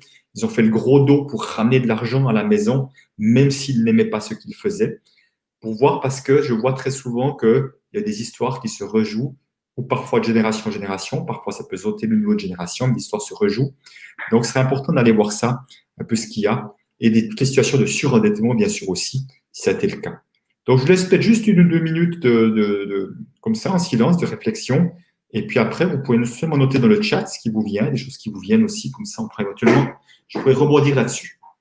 Pour l'instant, je regarde un petit peu ce que vous avez déjà écrit. Alors, il faut attendre un peu parce qu'il y a un petit décalage entre ce qu'on dit.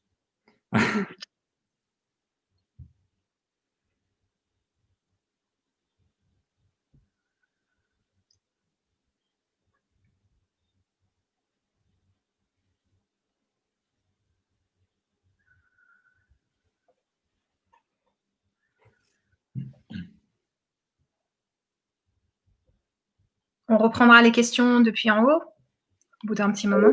Alors, tout à l'heure, tout à fait. On va peut-être juste rester un petit peu sur l'histoire familiale. Ça marche. Oui.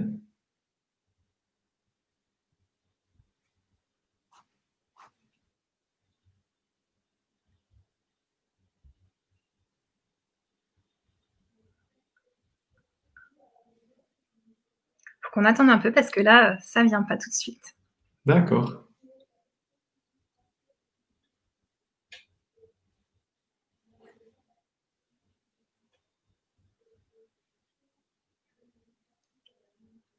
On va répondre aux questions, mais à la fin, en fait, Papillon Love. J'ai pas oublié. Oui, j'ai vu la question de Papillon Love, je l'ai vu tout à l'heure, donc j'y reviendrai.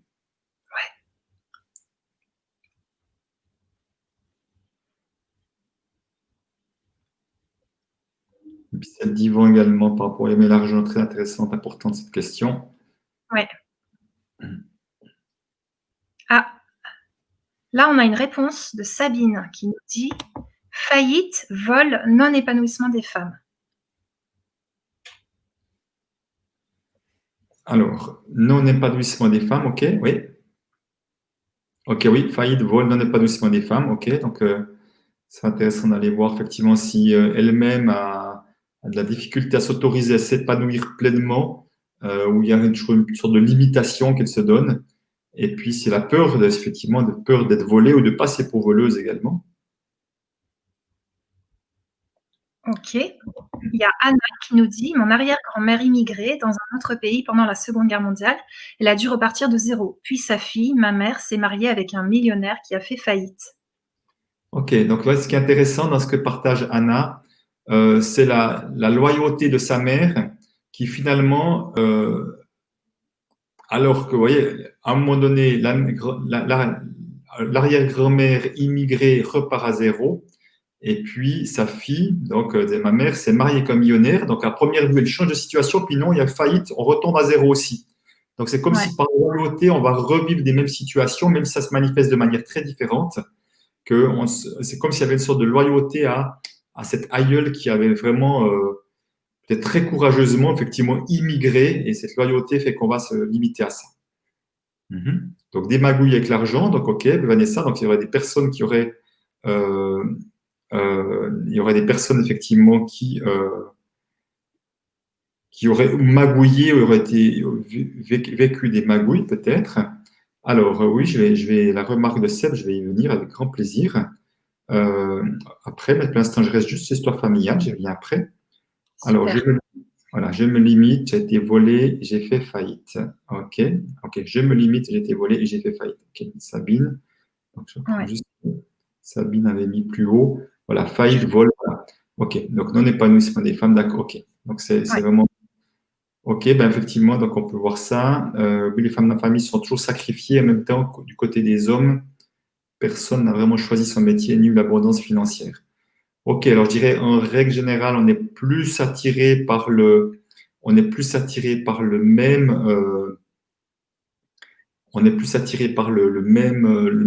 sexe plutôt, souvent, mais pas forcément, mais la plupart du temps quand même, plutôt par les comportements du même sexe. Voilà, j'ai toujours un pécule, mais je ne fais qu'amasser par peur. Ok, dit, d'accord, ok, ça parle pas de l'histoire familiale, mais de sa problématique à elle, ok. Après, tu as Vanessa qui te dit deux choses, Oui. succession non voulue par la famille et magouille avec l'argent. Alors, succession non voulue par la famille, donc c'est intéressant. Alors, si c'est une succession dans laquelle il y avait vraiment de l'argent, parce on peut rejeter une succession parce qu'il y a des dettes, et c'est même un bon plan de le faire, hein, je pense, Ouais. effectivement. Mais quand il y a une succession qu'on ne veut pas, c'est-à-dire que c'est comme si on rejetait l'argent, c'est que l'argent pourrait venir à nous, hein, c'est comme le mouvement repousseur, hein, l'argent peut venir à moi, puis ah non, je veux rien savoir. C'est vrai que je vois ça parfois, des gens qui pourraient recevoir de l'argent sous une donation en succession familiale et ils n'en veulent pas, par exemple. Hein. Ça, c'est une première chose. Et puis, après, magouiller avec l'argent, c'est une fois, je ne sais pas si c'est dans la famille qu'on a magouillé avec l'argent. Donc, s'il y a des magouilles avec l'argent, il est possible qu'on ait la perception peut-être que l'argent, c'est quelque chose de burk. Voilà. Et dans ce sens-là, on peut peut-être. Et c'est vraiment important de différencier, c'est-à-dire la différence entre. On peut penser que sa tête, oui, l'argent, c'est bien, c'est la liberté ou c'est le confort de vie, mais inconsciemment, on peut penser l'argent, c'est de la merde, l'argent, ça bousille les familles. Et Mhm. l'inconscient prend toujours le dessus sur le conscient. C'est D'accord. important de voir parce que des fois, on dit, mais je ne comprends pas. Moi, je trouve l'argent, c'est positif. Au fond, je suis dans des dettes. Ben, non, c'est justement qu'il y a autre chose qui se joue, que inconsciemment, il y a quelque chose que je n'aime pas que l'argent. Et on est là pour trouver un peu plus de conscience. Euh, Rajoute aussi ça, non-respect des engagements financiers. Ok, donc je ne sais pas si elle a vécu des non-respects des engagements financiers. Alors, si on veut, selon moi, et l'expérience que j'ai, c'est que ce n'est pas un hasard si certains attirent des clients qui ne respectent pas leurs engagements financiers, alors que d'autres attirent des clients qui respectent leurs engagements financiers. Ça parle encore une fois de notre relation à l'argent. Et vraiment, ce que je vois, et c'est très inconscient tout ça, je vois que la grande, grande difficulté des êtres humains, c'est la difficulté à recevoir. Au fond, la plupart d'entre nous, c'est comme si on ouvrait comme ça, au plus ou moins grand, au plus ou moins grand, alors que la vie, elle est prête à nous offrir ça, mais c'est Ouais. nous qui limitons le canal de l'ouverture. Et quand je dis ouvrir, je veux que ce soit clair, hein, c'est pas qu'une histoire d'argent. Ça peut être de l'argent, mais ça peut être même de recevoir de l'amour, ça peut être recevoir du soutien, ça peut être recevoir des cadeaux sous toutes sortes de formes. Je vois à quel point c'est vraiment nous à nous qui maintenons une ouverture bien plus petite que la vie est prête à pousser, à nous amener plus, et c'est nous qui n'arrivons pas pour X ou Y raison. Alors, il ne s'agit surtout pas de se blâmer, il ne s'agit surtout pas de s'auto-flageller. Mhm. Par contre, c'est vraiment de voir qu'est-ce qui fait. Il y a vraiment deux questions que je vous pose, hein, qui sont vraiment importantes. Chaque fois que vous vivez une situation qui est plutôt compliquée, il y a deux questions à se poser. C'est de dire, et déjà, la première, c'est de dire quel serait le bénéfice caché de vivre cette situation? Quel serait le bénéfice caché de me limiter? Quel serait le bénéfice caché de rester dans cette situation-là pour l'instant, bien sûr, pour l'instant, c'est toujours pas. Voilà. Parce que je pense que inconsciemment, il y a un bénéfice caché. Mais il est bien sûr inconscient, hein. C'est la première chose. Et puis, parfois, justement, quand on ne s'autorise pas à avoir plus, à recevoir plus, à attirer plus d'argent, ce serait quel serait le risque si j'avais plus de succès? Quel serait le risque si je gagnais beaucoup plus d'argent? Quel serait le risque si j'avais peut-être, je possédais une maison, par exemple, des choses comme ça? Donc, je prends juste 2, 3 notes sous ma feuille parce que je vois qu'on réclame des questions, mais Oui. j'aimerais pour juste dire 1, 2 choses avant de répondre à toutes les questions avec donc à toutes les questions. Et puis, je reviendrai sur la question du prix aussi, puisque c'est ça qui était mentionné aussi. Et puis, j'avais une autre qui était sur le manque. Et puis, aimer l'argent. Voilà, ok. Donc, ça, avec les 4 questions, on a déjà de quoi faire un petit moment. Mais voilà, simplement, je vais juste d'abord, à travers ce petit exercice, je vais juste la dernière remarque de Anna. Et Il y a les hommes, peut-être oui, celle. Qu'est-ce que t'en penses? Parce que elle avait commencé, j'ai toujours un pécule, mais je ne fais qu'amasser par peur, tu sais. Et oui, après, elle a dit, je sens comme une injustice sociale à combler en amassant. oui. Et elle rajoute, mon père étant vieux et méprise les riches, j'ai fait des études bac+4 et je n'ai jamais gagné plus de 1 200 € par mois. Alors, c'est sûr que Sabrina, sur la base de ce que je lis, ce que tu écris là, déjà, si je prends l'exemple que tu dis de ce que tu partages de ton père, si tu as fait des études qui te permettraient de gagner plus d'argent que ça et tu te mettais à gagner beaucoup d'argent, est-ce que finalement, le bénéfice caché, si je parle de bénéfice caché, de garder, de continuer de garder des revenus plutôt bas, ça serait pas de continuer d'avoir de l'attention positive de ton père? C'est-à-dire que si tout à coup tu te mettais à avoir beaucoup d'argent, est-ce que tu n'aurais pas peur d'être méprisé comme comme ton père méprise les riches? Donc ça peut être en tout cas une bonne raison pour laquelle on a des croyances limitantes qui fait que inconsciemment, on peut, rappelez-vous, j'ai parlé de plafond de verre tout à l'heure, hein. Ça peut être quelque chose comme ça aussi. Et peut-être juste, j'ai envie de donner cet exemple justement des plafonds de verre. C'est quoi les plafonds de verre? Ce sont des limitations inconscientes, encore une fois, qu'on se met. J'en vois principalement sur 3 niveaux. Premier niveau en termes de revenus. Il y a des personnes qui disent, c'est dingue, j'arrive pas à gagner plus qu'un certain montant. Ou qui me disent, mais avec le recul, disent, mais chaque fois que j'aurais pu gagner plus, j'ai changé de job, je suis parti, j'ai pas accepté quelque chose. Enfin, voilà. J'ai fait un changement qui fait que je gagnais pas plus. Ou alors, je vois beaucoup d'indépendants, d'entrepreneurs qui peuvent peut-être doubler leur chiffre d'affaires, mais in fine, il le reste pour eux, il ne le reste pas plus. Moi, ça Ah, m'arrivait déjà une fois ou l'autre aussi. D'un coup, je vois que c'est pas incroyable, j'ai tout le même argent alors que j'ai plus de revenus de chiffre d'affaires. Donc, je me dis, OK, donc quoi ça parle de moi? Est-ce qu'il n'y aurait pas un plafond de verre qui fait que je me limite encore, que je n'ai pas encore ouvert aussi grand le canal que c'est possible? Donc, ça, c'est une première chose, les revenus. La deuxième chose, c'est en termes de fortune. Je donnerai après 2, 3 raisons pour lesquelles on peut être dans ces plafonds de verre, hein. En termes de d'accord. fortune, même si je touche un petit mot tout à l'heure avec les montagnes russes, c'est qu'on peut s'autoriser à un certain niveau d'économie, d'un coup, d'épargne, voire que ça peut être sous forme de placement, mais c'est comme si, à un moment donné, ça n'arrivait pas plus. Chaque fois qu'on arrive à un niveau, eh ben, on perd de l'argent, il y a une dépense qui arrive. Moi, j'ai fait un ou deux mauvais investissements au moment où j'arrive à mon plafond de verre qui fait qu'il y a un bout qui est retombé, je n'arrivais pas à passer au-dessus d'un certain niveau aussi. Et puis un troisième style de plafond de verre qui peut même être la conséquence du premier et du deuxième, c'est un plafond de verre que j'appellerais en termes de succès, en termes de réussite et même en termes de visibilité. C'est comme si on s'autorisait à avoir un peu de succès, un peu de réussite. Chacun y mettra ce qu'il veut, hein. Le mot réussite, succès, c'est très personnel. Ouais. Et j'ajoute volontiers visibilité parce que souvent, le fait de s'empêcher d'être visible fait qu'on n'a pas autant de succès et de réussite qu'on pourrait. Et souvent, ça part de là et qu'il y a beaucoup, beaucoup de personnes qui ont vraiment qui ont vraiment des peurs, qui ont vraiment des peurs en lien sur le fait d'être visible. Quand j'ai changé cet après-midi d'atelier, c'était très, très fort pour quelques personnes qui vraiment être visible, c'était quelque part dangereux.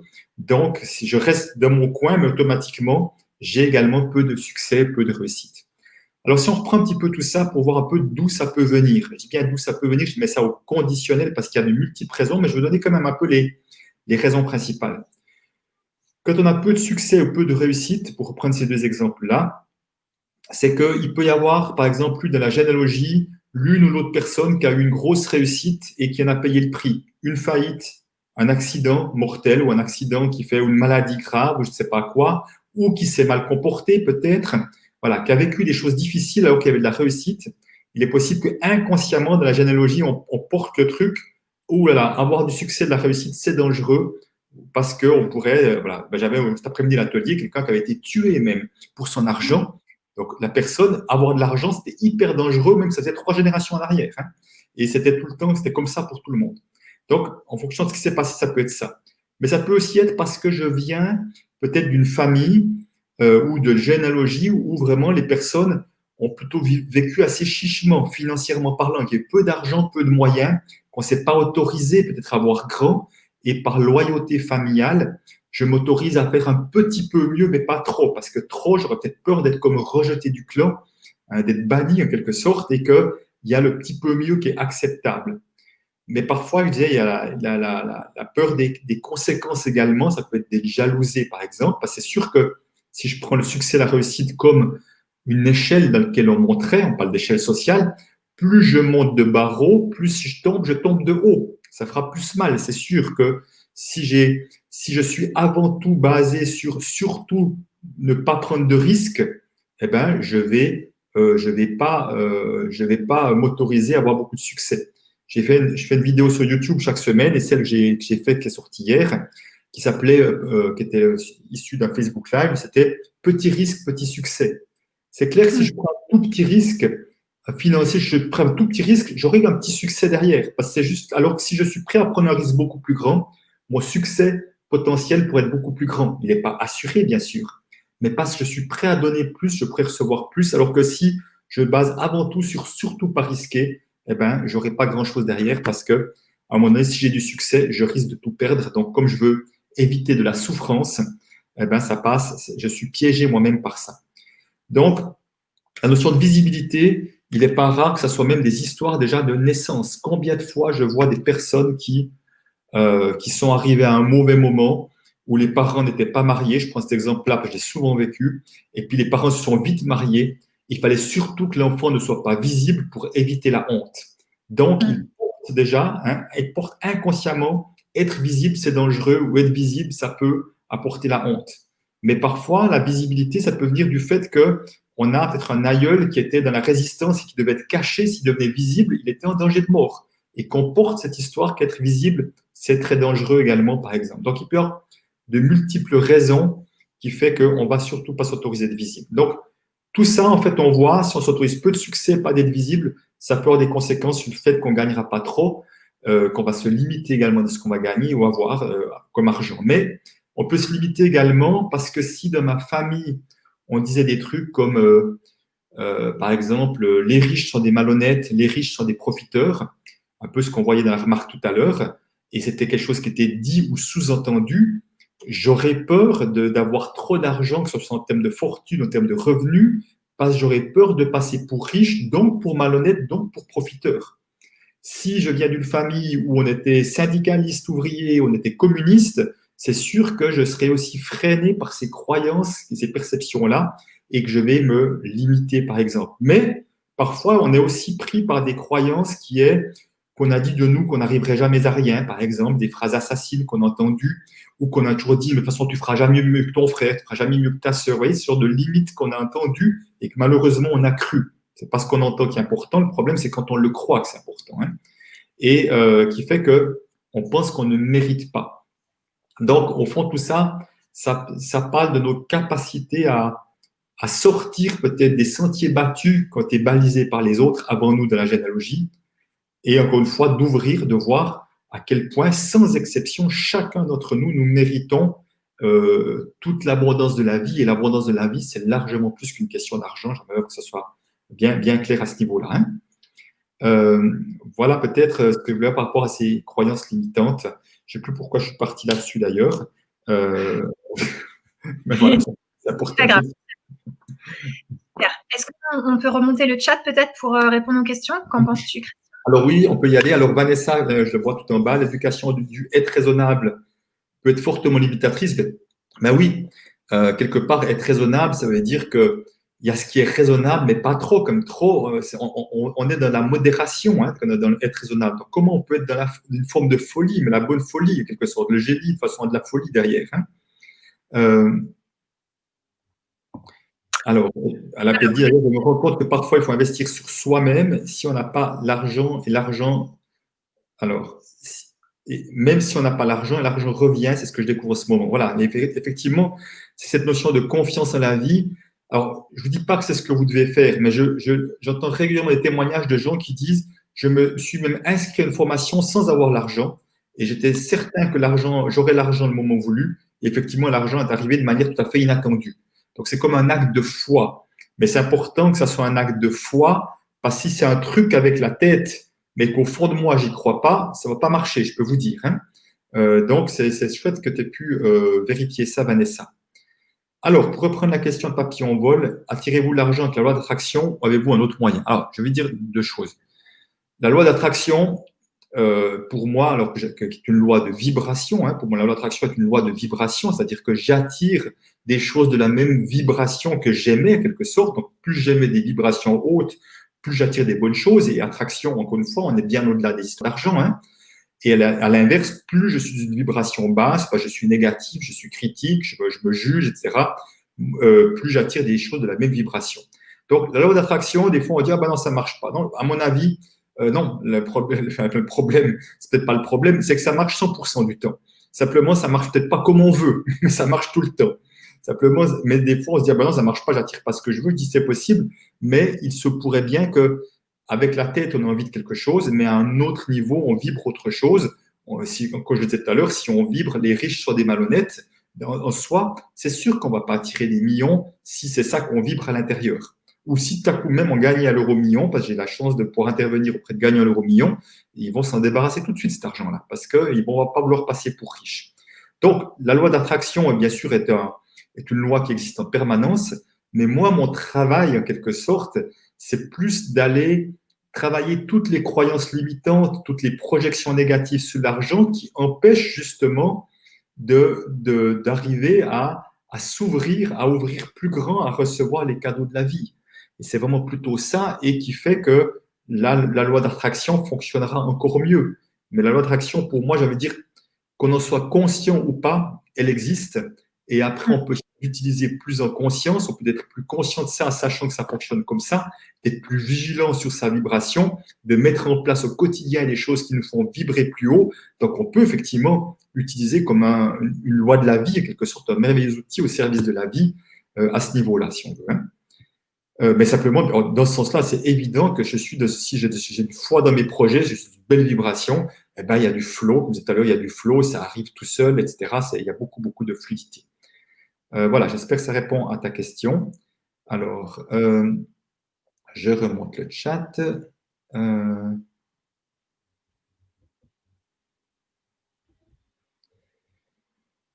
Christine dit, je n'ai pas trouvé ma place professionnelle ni l'indépendance. Est-ce en lien? Alors, je ne sais plus trop à quoi tu fais allusion. En lien avec les histoires familiales, si tu veux dire, Christine, quand tu dis ça. Alors, j'espère que vous n'êtes pas choqué si je tutoie tout le monde. C'est un réflexe que j'ai, donc vous pouvez bien sûr me tutoyer de la même manière. Voilà. Est-ce que c'est en lien avec l'histoire familiale que tu dis ça, peut-être, pour que ça me permette de répondre à la question, peut-être? Alors, qu'il s'agisse d'argent ou autre chose, ces problématiques pourraient se résoudre en constellation familiale. Alors, je dirais, pour moi, alors qu'il fait les deux, des ateliers sur la relation à l'argent et des constellations familiales, et d'ailleurs, je mets de plus en plus de systémique dans mes ateliers sur la relation à l'argent. J'ai vraiment incorporé ce que Peter Koenig ne faisait pas, parce que je n'étais pas formé à ça, je le fais de plus en plus. Pour moi, un atelier est plus puissant parce qu'une constellation, on va aller voir juste à un endroit, alors qu'un atelier, on va voir à beaucoup plus d'endroits. Donc, mais on pourrait faire en tout cas un ou des pas en avant des constellations, alors clairement, et ça sera suffisant. En général, quand les gens me posent la question, si je fais plutôt une constellation d'atelier, clairement, je dis faites un atelier. Alors que je parle d'atelier, je parle principalement d'un atelier de 2 jours, hein, surtout. Mais bien sûr, un atelier comme celui qu'on va faire aura déjà du poids et de l'influence, très clairement. Mais simplement, voilà, ce serait plutôt un atelier parce que là, on est vraiment beaucoup plus spécifique et on va voir beaucoup plus large que ce qui se passe au niveau constellation familiale. Voilà. Je remonte, après on redescendra pour voir de nouvelles choses qu'il pourrait y avoir. Alors, c'est intéressant que Sabrina dit « Je sens comme une injustice sociale à combler en amassant ». Donc, ok, donc elle parle que je suis écureuil. Alors, quand tu dis une injustice sociale, Sabrina, j'imagine que tu veux dire ce serait injuste vis-à-vis de ceux qui n'ont pas d'argent, je pense. C'est quelque chose comme ça que tu voudrais dire en amassant. Si je dis ça, c'est parce que au fond, il y a une croyance, qui est une croyance limitante et qui part d'une erreur de compréhension de ce qui se passe. C'est-à-dire, cette croyance, c'est laquelle? C'est les personnes qui disent, mais au fond, Ben non, je ne peux pas gagner plus d'argent parce que si j'ai plus d'argent, les autres en auront moins. Alors, ça, c'est quelque chose que j'entends souvent. Et surtout que dans des milieux spirituels et qu'on est bien, qu'on est très en lien avec les autres, qu'on a envie du bien-être global, on est encore plus sensible à ça et je comprends bien, c'est logique. Mais où c'est qu'il y a une erreur de compréhension et de raisonnement? C'est que ce serait parfaitement exact si le gâteau était toujours la même grandeur. Si j'ai un gâteau de cette grandeur et que je prends une plus grande tranche, c'est évident que les autres ont moins. Mais ce qui se passe, c'est que le gâteau, il grossit chaque jour, chaque jour, chaque jour. Vous pouvez voir la masse d'argent en circulation grossit de manière pratiquement exponentielle. Autrement dit, qu'est-ce qui se passe? C'est qu'il y a un gâteau qui est toujours plus grand, et au fond, la plupart des êtres humains continuent de prendre toujours la même tranche. Donc ça veut dire qu'il reste toujours plus pour ceux qui n'ont aucun problème à amasser. Et les milliardaires l'ont très bien compris. Ils ont très bien compris ça. Ils ont très bien compris comment on peut maintenir les gens dans la peur et leur faire croire qu'ils peuvent être contents d'avoir juste ça et pas plus. Et que eux ils se servent généreusement, mais s'ils peuvent se servir, ce serait trop facile de leur jeter la pierre puis dire nous sommes les pauvres victimes, c'est des bourreaux, parce qu'on ne va rien changer. La vraie question, c'est de dire mais au moment où on va s'autoriser à gagner de l'argent sans limite, quand je dis gagner de l'argent sans limite, comme une conséquence d'une activité que je fais avec cœur, que j'essaye de mettre vraiment au service de l'ensemble, qu'effectivement, ben, j'ai écrit un livre. Si mon livre se vend à un million d'exemplaires, je vais gagner beaucoup d'argent. Ben, tant mieux, c'est génial. J'aurais contribué à plus de conscience, etc., etc. Donc, c'est pas, on va pas se limiter à ce moment-là. Mais simplement, ce que je veux dire par là, c'est que si on s'autorise à gagner plus parce qu'il y en a largement assez pour tout le monde, eux, automatiquement, en auront moins aussi parce qu'on prend une part de gâteau qui est vraiment qui n'empiète pas sur les autres. Parce que je peux vous dire que je n'ai jamais fait de calcul, mais je suis convaincu que si on regarde toute la masse d'argent en circulation, on pourrait tous être millionnaires sans problème, qu'il n'y aurait personne sur le carreau, il y a largement assez d'argent qui circule. Ce qui ne veut pas dire que le système monétaire tel qu'il fonctionne est sain, on est d'accord, ça c'est une autre chose. C'est une autre chose, mais bon, ce n'est pas l'idée voilà, de parler de ça. Alors, je remonte. Alors, si je reprends, si c'est des questions, mais ça l'ai déjà parlé. Alors, comment changer la tendance à gaspiller l'argent que l'on gagne durement? Ben déjà, d'aller voir. Donc, si j'ai tendance à gaspiller l'argent, donc j'ai au moins gaspiller l'argent, c'est une manière de se débarrasser de son argent. Ça veut dire qu'inconsciemment ou maintenant consciemment, je ne sais pas, il y aurait au moins une projection négative sur l'argent. Il y aurait au moins une projection négative sur l'argent. Donc, vous allez voir quelle serait la projection négative sur l'argent. Peut-être ce qui peut aider, quel est le bénéfice caché de ne pas avoir d'argent, inconsciemment de se débarrasser de son argent? Quel est le bénéfice caché? Et quel serait le risque si j'avais beaucoup d'argent et que j'accumulais de l'argent encore, hein, puisqu'il y a de l'argent qui est gagné durement. Donc, si je l'économisais, que je continuais à gagner de l'argent, que j'en aurais toujours plus, quel serait le risque?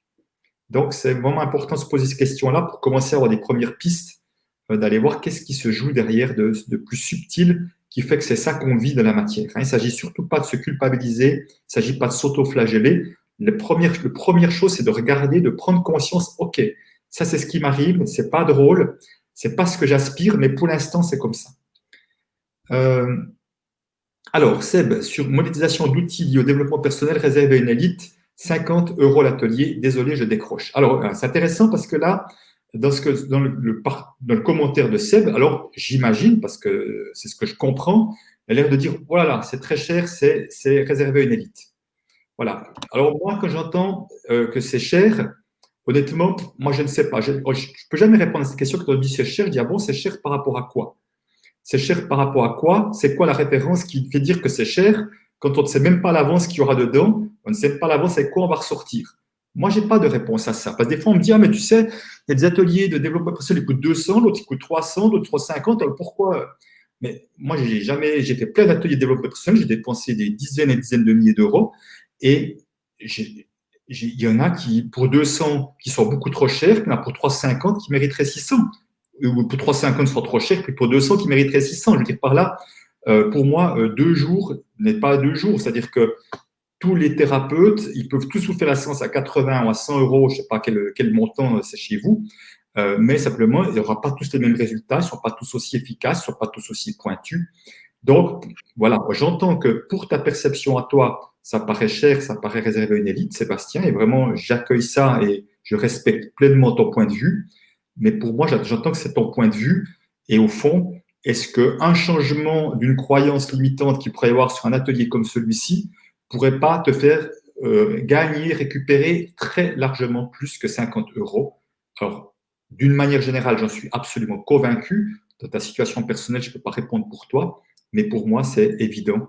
Ma formation sur Internet, actuellement, elle est à peu près à 520 euros, à peu près. Même. Oui, je vous donne un prix qui ne veut rien dire parce que ce n'est pas combien de vidéos il y a, combien de webinaires, combien de modules, etc. Tout ce qu'il y a derrière. Et je sais que pour moi, elle est beaucoup trop bon marché, que je suis prêt à rester la même chose. Et d'autres personnes me disent effectivement qu'ils estiment que, en tout cas par rapport à ce qu'ils ont reçu en retour, c'est beaucoup trop bon marché. Et pour d'autres, ce sera beaucoup trop cher parce qu'ils ne l'auront pas suivi. Ils auront arrêté au quart ou à la moitié, ce sera trop cher. Et c'est évident que c'est trop cher si je ne vais pas au bout de la chose. Donc, tu vois, intéressant ces questions de prix, parce que pour moi, c'est cher, c'est bon marché, je l'entends, mais ça ne veut rien dire, ce ne sont que mes références. Et nous avons tous nos références et nous avons tous raison. Et nous avons tous raison et tous raison, mais je ne veux pas dire que c'est parce que j'ai raison que je peux me mettre d'accord, je peux être en lien avec les autres. On a raison en fonction de notre réalité à nous et qui est notre réalité. Donc, en tout cas, merci de le nommer. J'apprécie que tu puisses le nommer. Je trouve important parce qu'on est justement sur l'histoire d'argent et c'est important qu'on puisse dire les choses. Alors, je ne sais pas s'il y a encore des questions plus haut.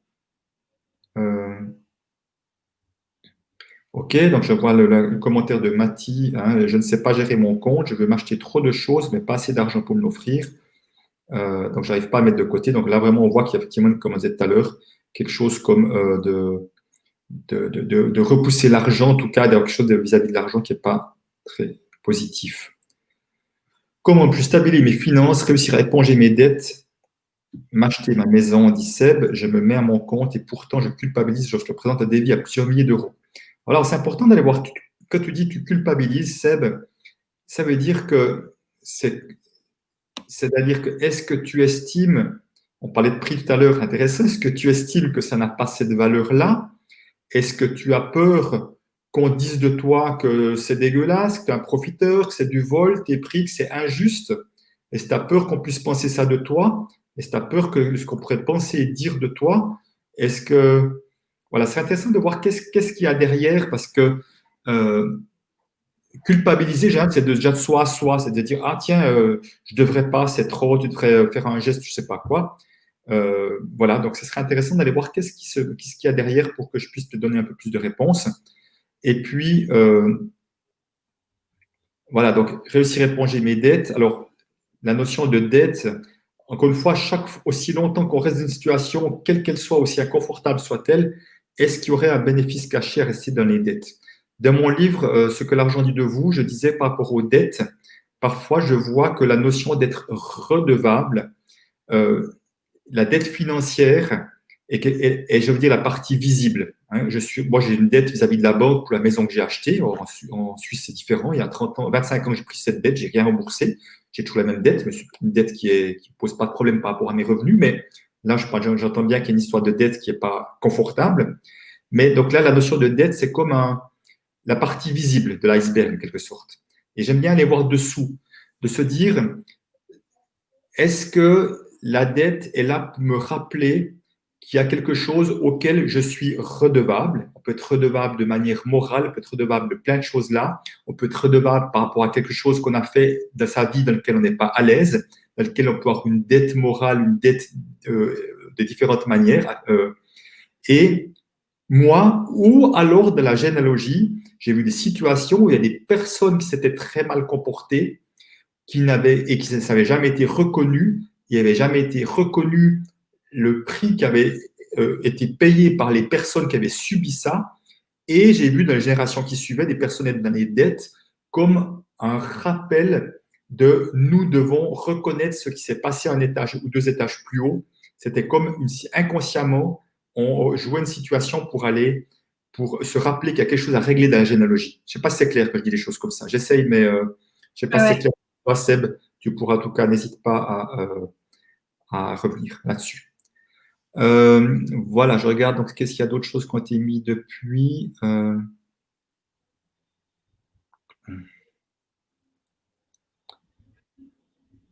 Alors, je reviens.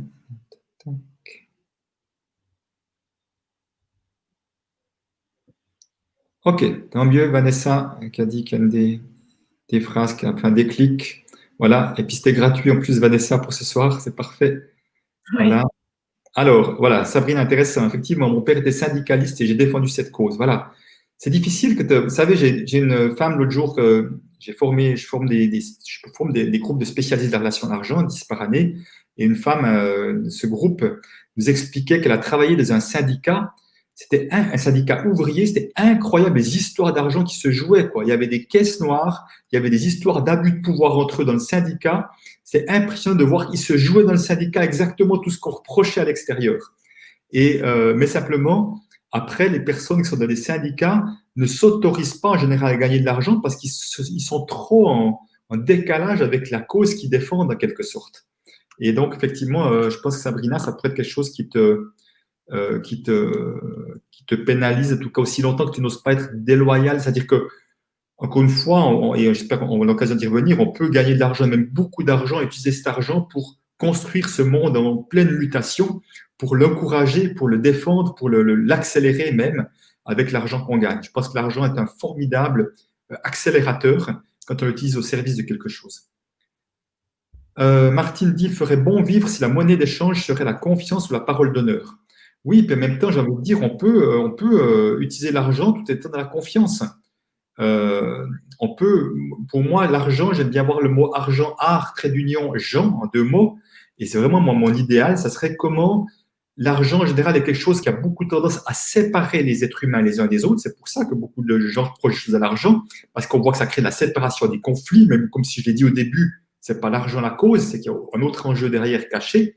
Mais au fond, si on utilisait l'argent pour nous rapprocher, et comment c'est l'argent pour nous rapprocher? C'est que si dans chaque transaction commerciale, que ce soit avec un salarié, que ce soit pour une négociation, que ce soit avec un fournisseur, que ce soit moi avec mes organisateurs de conférences, comme je fais parfois, la plupart du temps, même c'est comment on peut trouver le meilleur arrangement possible pour toi et pour moi, où chacun est vraiment pleinement à l'aise. Hein, on se met autour de la table avec cet objectif l'un et l'autre. Peut-être qu'on n'y arrivera pas, mais on a au moins essayé. Et si on y arrive, c'est génial. Par opposition à attention, il veut essayer de gagner de l'argent sur mon dos. Dès qu'on a un truc comme ça dans la tête, on est dans la méfiance. Alors que si on a vraiment cette croyance que les deux, on a envie de trouver le meilleur arrangement possible, là, ça nous rapproche et ça crée de la fidélité, ça crée de la confiance.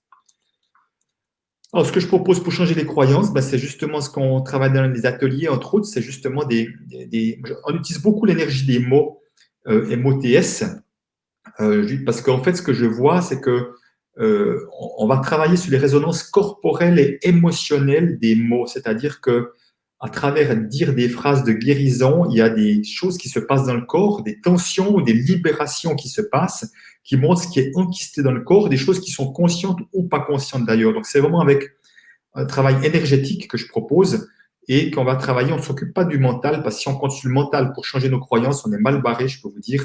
Donc on va travailler à un niveau plus subtil pour justement zapper le mental.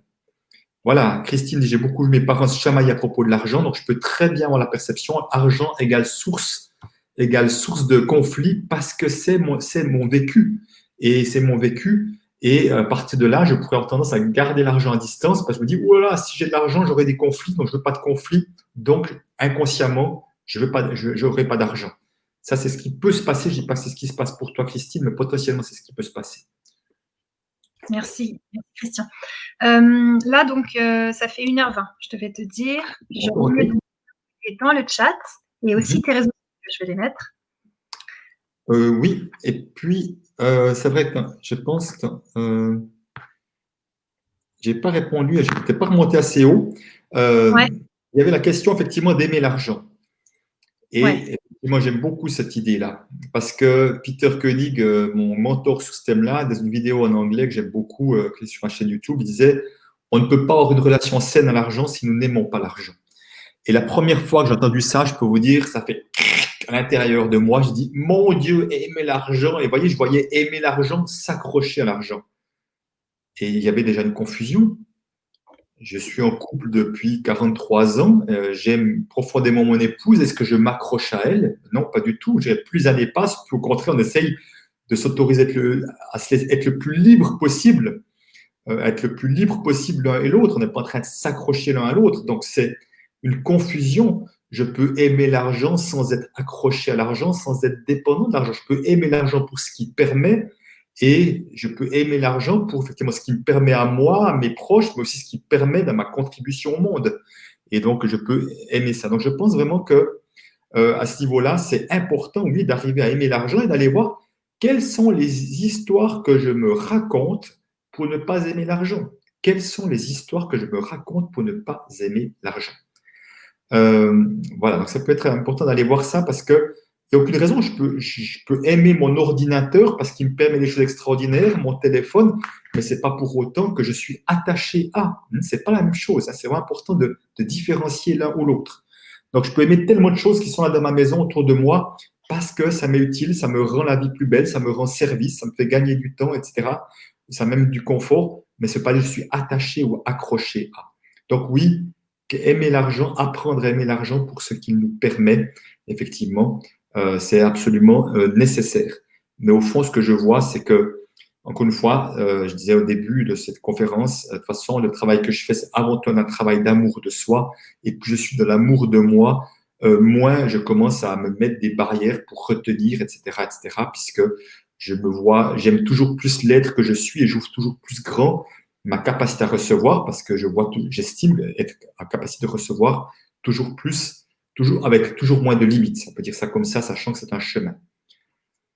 Alors, voilà, pour moi, la valeur refuge, c'est la famille. Je suis riche au final. Bien sûr qu'on peut être riche de plein de manières différentes. Martine, on peut être riche intérieurement de tellement de choses. Absolument. Alors, qu'est-ce que disait… je vais aller un peu trop vite.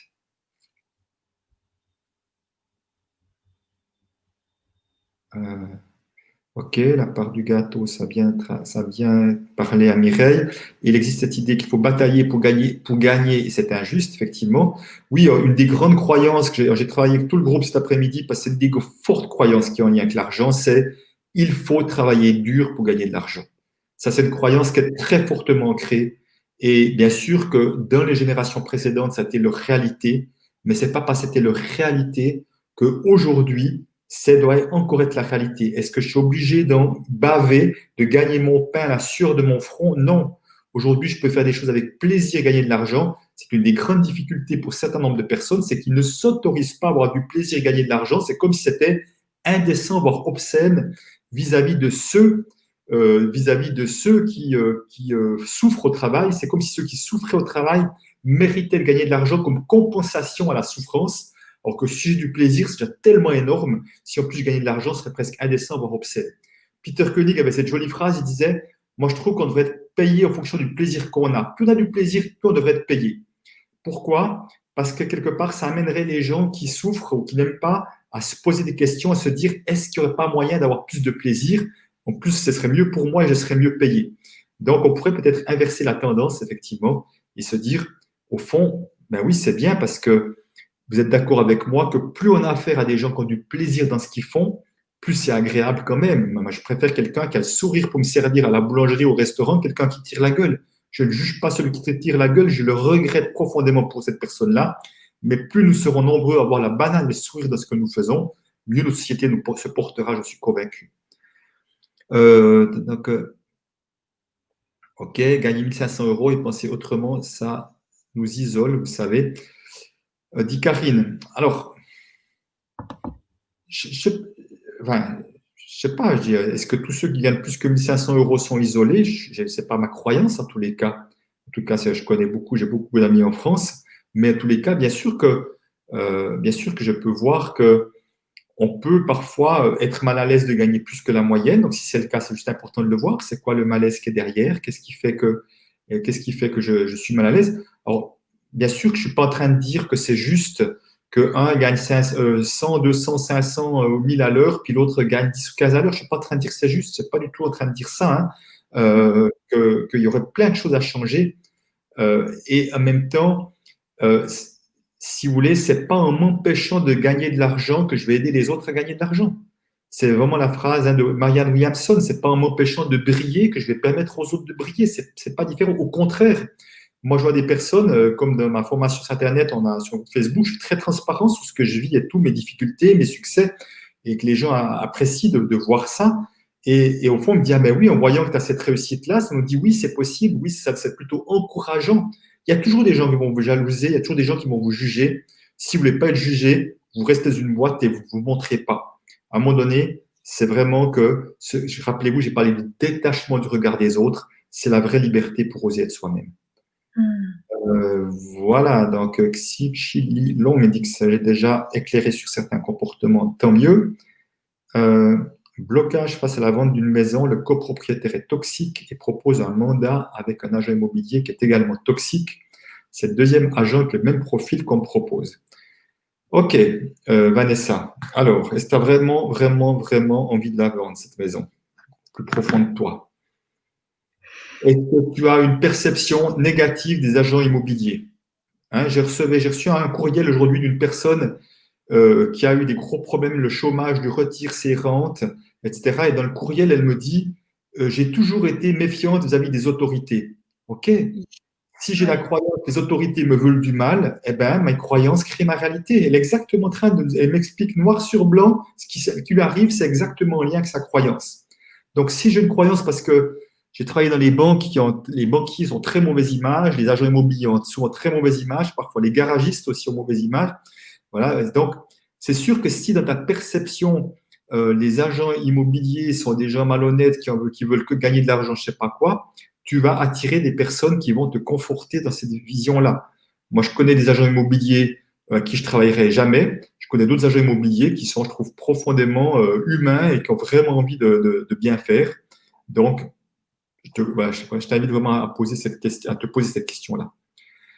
Seb, j'ai travaillé, continué de travailler ma généalogie en constellation. J'ai repris mon pouvoir d'entreprendre. Super. Mon grand-père a vécu une spoliation. Ok. J'ai beaucoup plus de confort à donner au final. Ok.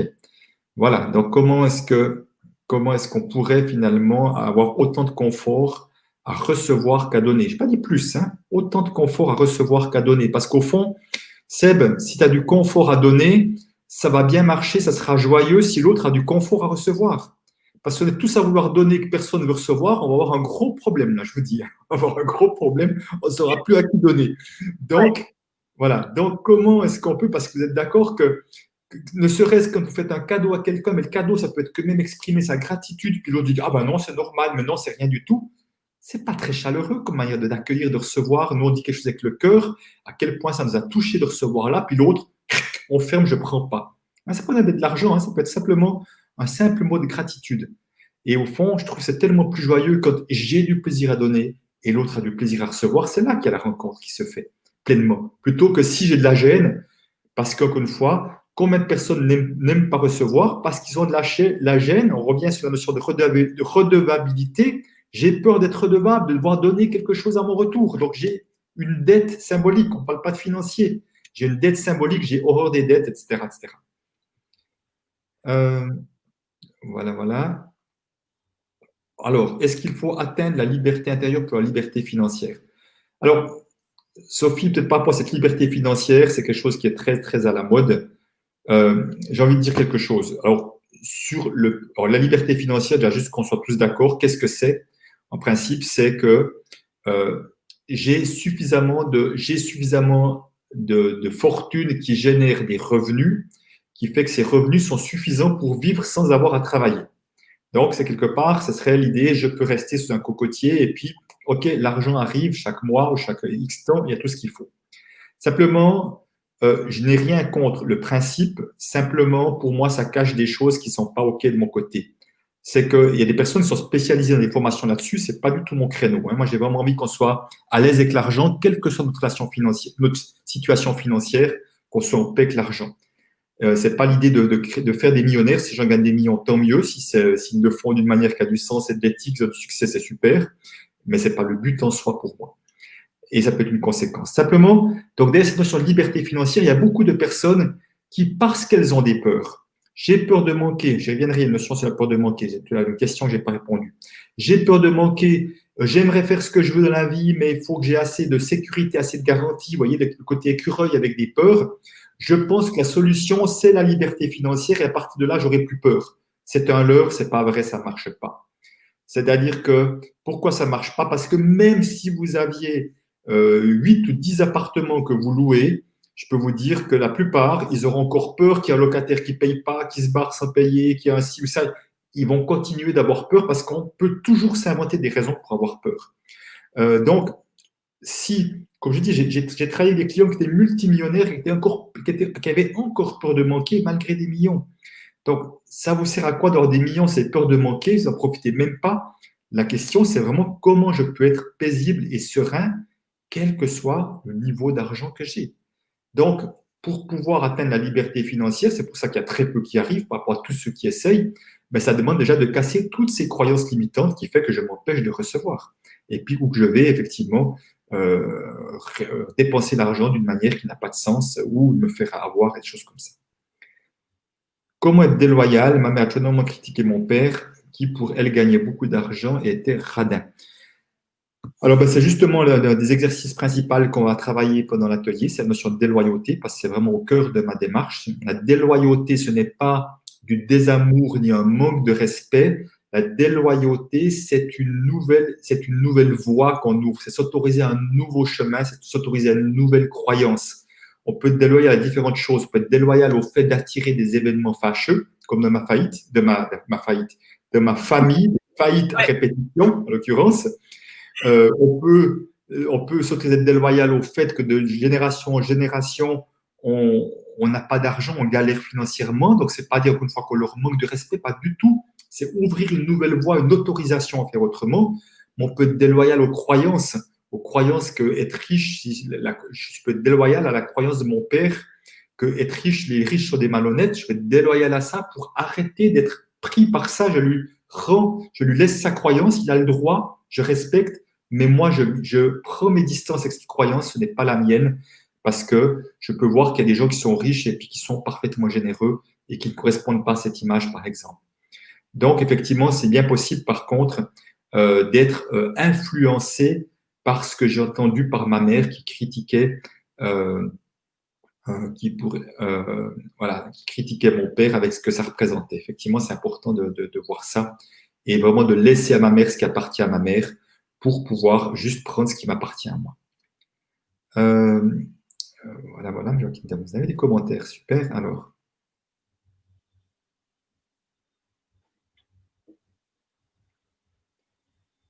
Vanessa, écoute,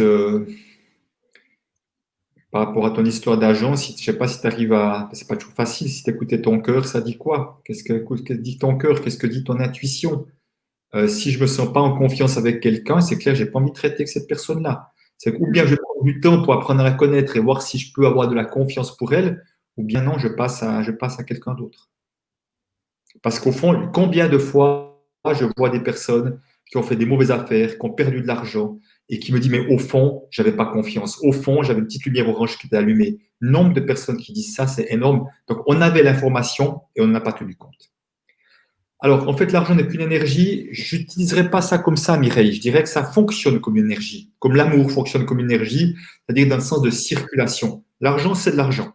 Parce qu'autrement, si on dit l'argent n'est qu'une énergie, c'est comme les gens qui diraient l'argent, c'est que la liberté, l'argent, c'est que la sécurité. Ça pourrait aussi être une projection. Donc, l'argent fonctionne comme une énergie parmi d'autres, c'est vrai.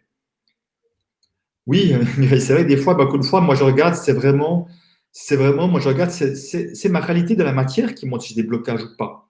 Mais encore une fois, si je peux penser que j'ai pas de blocage, mais encore une fois, on peut penser qu'on n'a pas de blocage parce qu'on ne parle pas de ce thème-là aussi. C'est possible. Hein.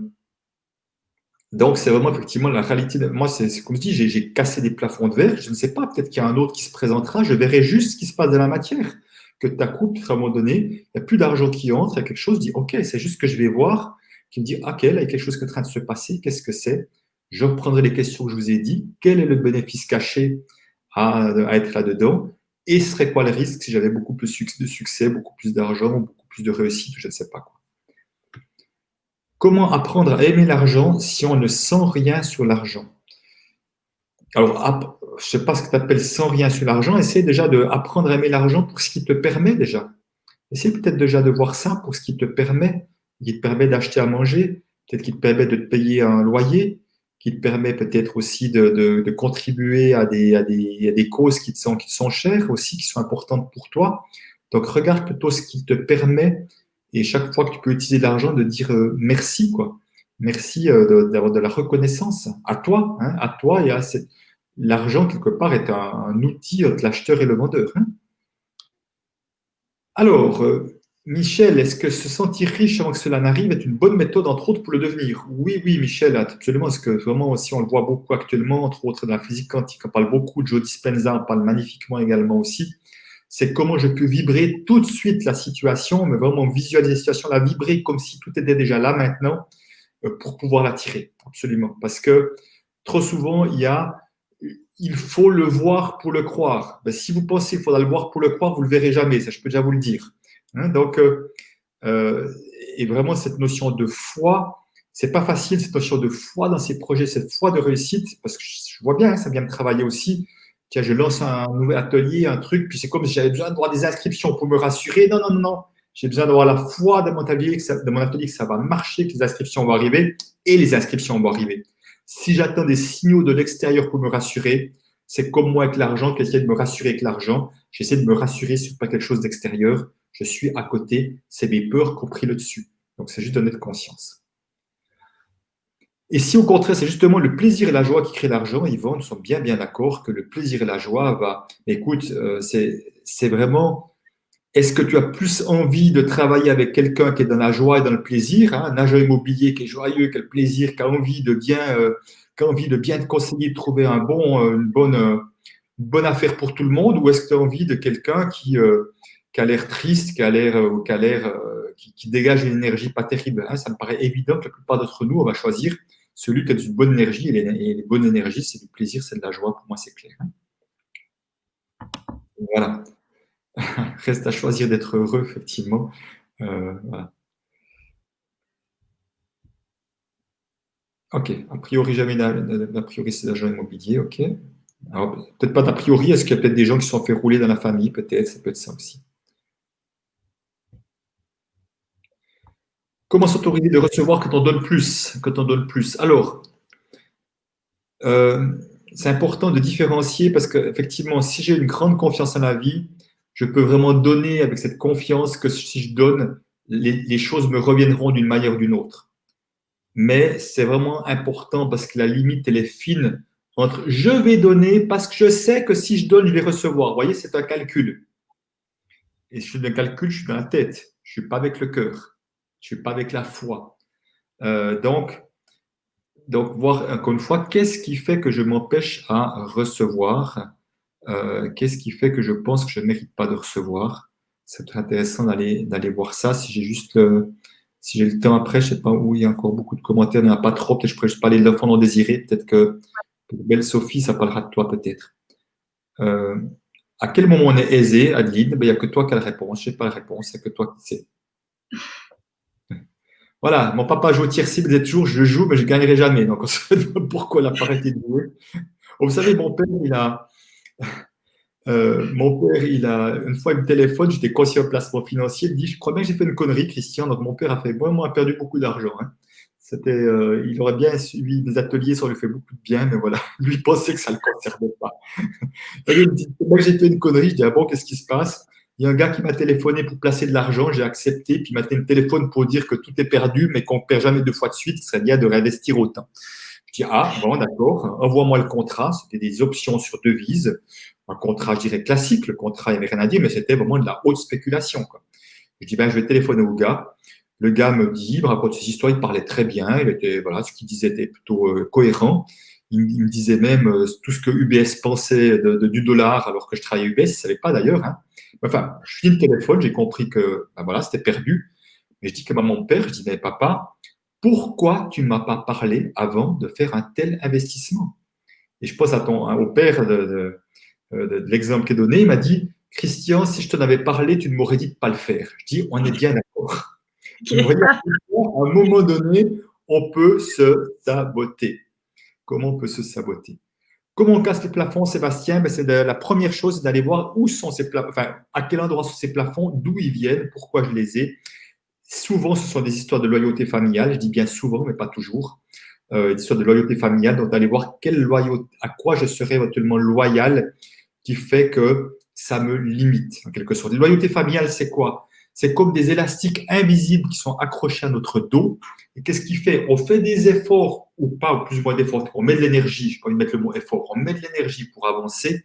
Et ces élastiques nous tirent en arrière. On est comme, vous voyez, donc on a une sorte de double force. Donc chaque fois on ose être déloyal, qu'on se libère d'une loyauté familiale, c'est comme si on avait enlevé un élastique et je suis déjà un peu plus libre, j'ai déjà un peu moins de résistance qui me tire en arrière qu'avant. Peut-être qu'il y a d'autres loyautés ou pas, je ne le sais pas, mais c'est déjà un pas de plus. Donc, c'est vraiment d'aller voir d'où ça vient et entre autres avec ces histoires familiales, voir voilà, quel serait le risque si je gagnais beaucoup plus, si j'ai plus d'argent, etc. etc. Ok, tomber sur le direct, la synchronicité, la vie fait bien son travail. Ok, super. Alors oui, je vais peut-être juste toucher comme un mot sur l'enfant non désiré, parce que je pense que c'est important et c'est impactant. Alors, c'est Peter Koenig, quand j'ai entendu ça pour la première fois, ça m'a beaucoup surpris, mais depuis, je l'ai tellement vérifié de fois, des centaines de fois, que j'ai zéro doute aujourd'hui. Et au fond, qu'est-ce que c'est déjà être un enfant non désiré? Il y a deux manières d'être non désiré. Déjà, être non désiré ne veut pas dire ne pas être aimé, ne pas avoir été aimé, c'est important. Hein. Il y a deux manières d'être non désiré, c'est-à-dire qu'à la conception, un ou les deux parents ne désiraient pas mettre d'enfant en route à ce moment-là. Peut-être qu'on peut avoir très envie d'en avoir, mais plus tard. Peut-être que ce n'était pas prêt, ça peut être des fois, ça peut être le coup d'un soir, peut-être le couple n'était encore pas vraiment mature, peut-être qu'il en était aux études, on n'était pas mariés, voilà, ou c'était peut-être pas la bonne personne, mais voilà, comme ça. Ou alors on vient trop près avant un frère, une sœur, ou peut-être avant un enfant décédé, ou avant un avortement, ou une fausse couche. Ou alors on vient trop tard, à un moment donné, il n'y a plus de désir d'enfant. Donc on voit au moins la conception, il suffit qu'un des deux parents n'avait pas envie de mettre en route un enfant, ou peut-être que simplement aussi, voilà, il n'a pas osé dire non à l'autre, alors parce que l'autre a très envie d'un enfant, il n'a pas osé dire non, mais au fond de lui, ça disait non. En fait, hein. Et puis, ça c'est la première chose. Je n'ai pas vu la question de un jour un message, j'y reviendrai après. Et puis, première manière. Deuxième manière d'être non désiré, c'est que même si je le suis à la conception, à la naissance, un ou les deux parents auraient aimé un enfant d'un autre sexe. Moi, c'est mon cas, mes deux parents espéraient attendre une fille, et voilà, je suis né comme un garçon. Donc, l'un ou l'autre, ou les deux ensemble, ça fait qu'on a un enfant non désiré. Alors, qu'est-ce qui se passe? Et ce qui est fascinant, je peux vous dire, c'est que même quand on ne le sait pas, les comportements que je vais vous décrire, les personnes les ont. Moi, j'ai appris ça, je pense, à 45 ans, et ce comportement, je l'avais. La plupart des personnes que je vois dans les ateliers, ils ont ce comportement depuis toujours, et sans même l'avoir su, ou en l'apprenant très tard. Donc, c'est-à-dire que ça montre bien, et là, encore une fois, on voit que la science est en train de nous montrer qu'on reçoit tout, hein, ce qui se passe même dans la vie intra-utérine. On voit qu'à un autre niveau plus subtil, on le sait.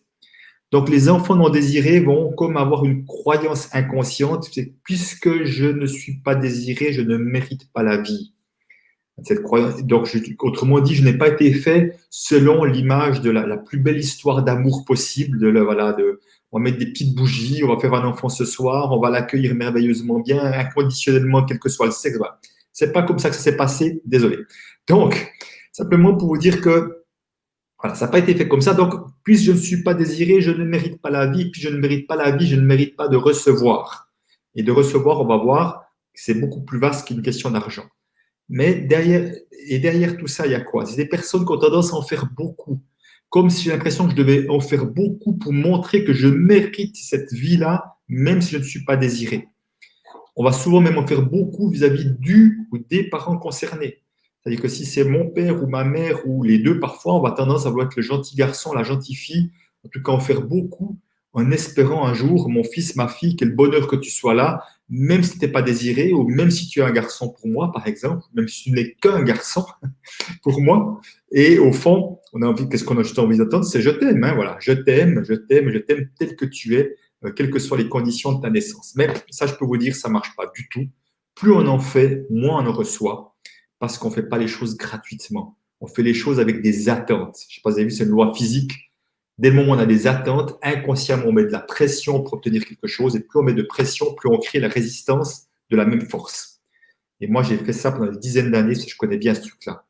Donc, on fait des choses vis-à-vis des parents ou des parents concernés, mais surtout, donc, on a une grande facilité à donner, je pense à Sébastien, une grande facilité à donner, à donner de son temps, à donner avec l'argent, à donner au niveau de la vie intime même, et une grande difficulté à recevoir du soutien, difficulté à recevoir de l'argent, difficulté même à recevoir au niveau de la vie intime. Donc c'est comme si on avait le tuyau du donner qui est bien débouché et le tuyau du recevoir qui est un peu bouché là, ça circule pas très bien. Et comme je disais tout à l'heure, il y a beaucoup de gens qui disent ah oui mais c'est normal, on est là pour donner. Je dis oui, on est là pour donner, formidable, mais si personne ne veut recevoir, là on a un vrai problème. Donc pour que ça circule bien, ça demande effectivement qu'on ait les deux tuyaux qui sont déjà de la même grandeur si possible, et puis qu'ils soient bien débouchés en quelque sorte. Donc si Peter Koenig dit en général les enfants non désirés, il les voit plutôt lui dans le mouvement des repousseurs, on peut vraiment les voir partout, puisque moi-même j'étais un écureuil non désiré, c'est-à-dire que moi-même je me limitais, je ne demandais jamais d'augmentation de salaire, je négociais jamais un salaire, je disais textuellement, ils me donneront ce que je mérite. Puisque moi je pensais que je ne méritais pas, que je leur donnais tout le pouvoir de décider pour moi ce que je méritais comme argent. Vous voyez, j'étais vraiment là-dedans, j'arrêtais pas à être demandeur, donc j'avais aussi des plafonds de verre par rapport à ça. Donc, dans mes ateliers généraux, j'ai entre 50% et les 2 tiers des personnes qui sont non désirées. Ce ne sont pas des exceptions, c'est presque la norme ou la majorité, en tout cas pas la norme, la majorité. Ce que je ne sais pas, c'est est-ce que les enfants non désirés font plus de développement personnel parce qu'ils sont non désirés ou c'est une statistique de la vie générale, je ne sais pas du tout, mais simplement, je peux vraiment voir en tout cas que ça parle à beaucoup de monde. Est-ce que ça suffit d'en prendre conscience? Possiblement oui, je dirais possiblement oui. En tout cas, après, j'ai 2-3 rituels que je fais en accompagnement pour permettre d'aller un peu plus loin. Justement, à un moment donné, on n'a plus de force pour donner, alors on s'arrête quand on a rien, on est vidé, absolument, tout à fait. C'est parce pour Belle Sophie, on donne à un moment donné à partir du mauvais endroit intérieur. On donne parce qu'on se sent obligé de donner. On ne donne pas parce que c'est juste notre élan naturel à ce moment-là. Vous voyez, on croit que ça devient un élan naturel, mais c'est plus un fonctionnement, j'ai envie de dire, qui croit que je suis juste là pour donner, mais que je n'ai pas le droit de recevoir. Et bien sûr, ce n'est pas la réalité. Il n'y a absolument personne qui n'a pas le droit de recevoir. Ça n'existe pas. Ce sont juste des histoires qu'on se raconte, mais il n'y a rien de ça. 21, je vois l'heure, c'est joli. Ouais.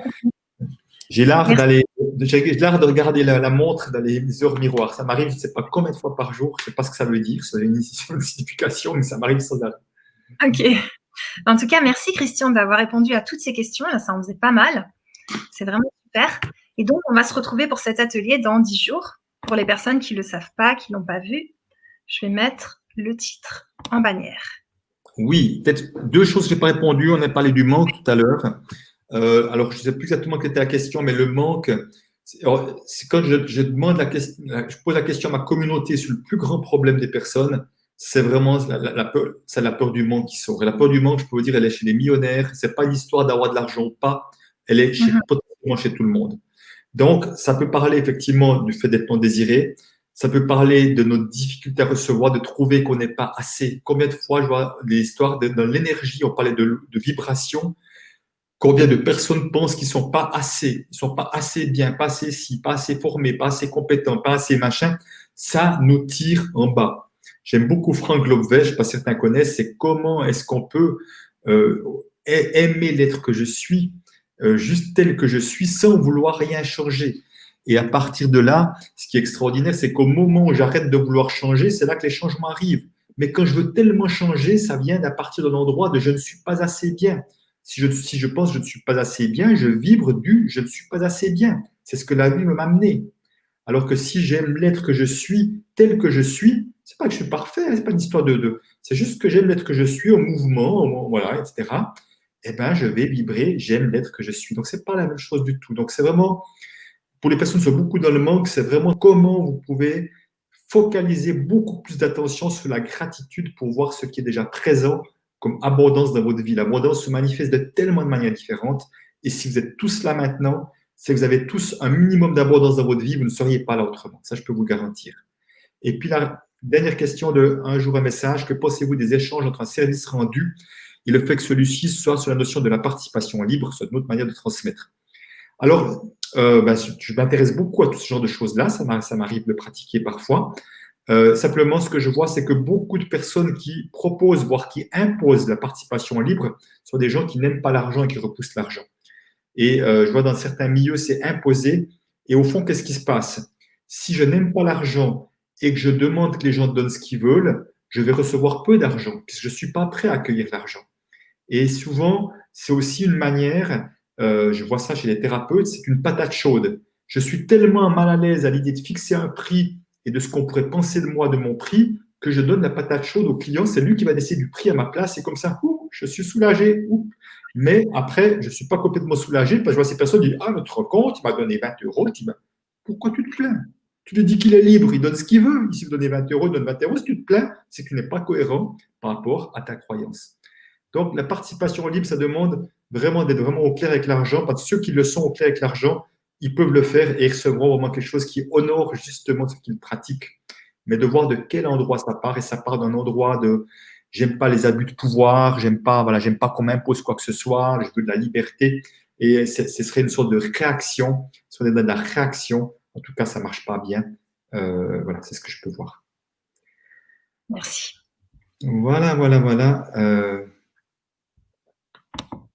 Ben voilà, j'espère que. Alors, oui, non, voilà, comme on pas te dire, je n'avais pas la réponse, mais la réponse a été donnée par l'organisateur. Voilà.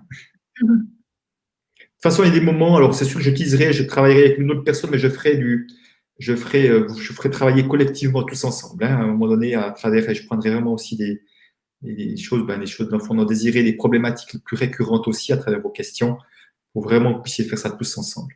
Pour vous en ayez pour votre argent. En tout cas, merci Christian d'avoir répondu à toutes ces questions. Et on vous invite à nous rejoindre pour l'atelier qui va être riche aussi.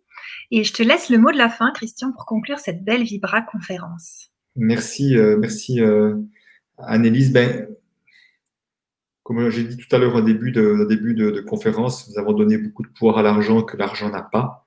Donc, reprenons ce pouvoir-là et surtout, ne laissons à aucun moment l'argent nous empêcher de nous déployer, d'offrir notre meilleur au monde. C'est profondément injuste pour vous et c'est profondément injuste pour le monde qui est orphelin de ce que nous ne donnons pas.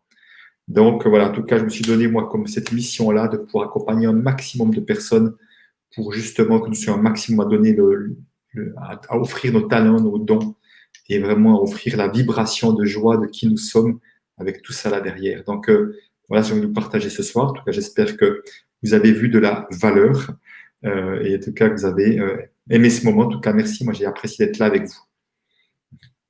Merci beaucoup, Christian. À bientôt. À bientôt. Au revoir. Portez-vous bien.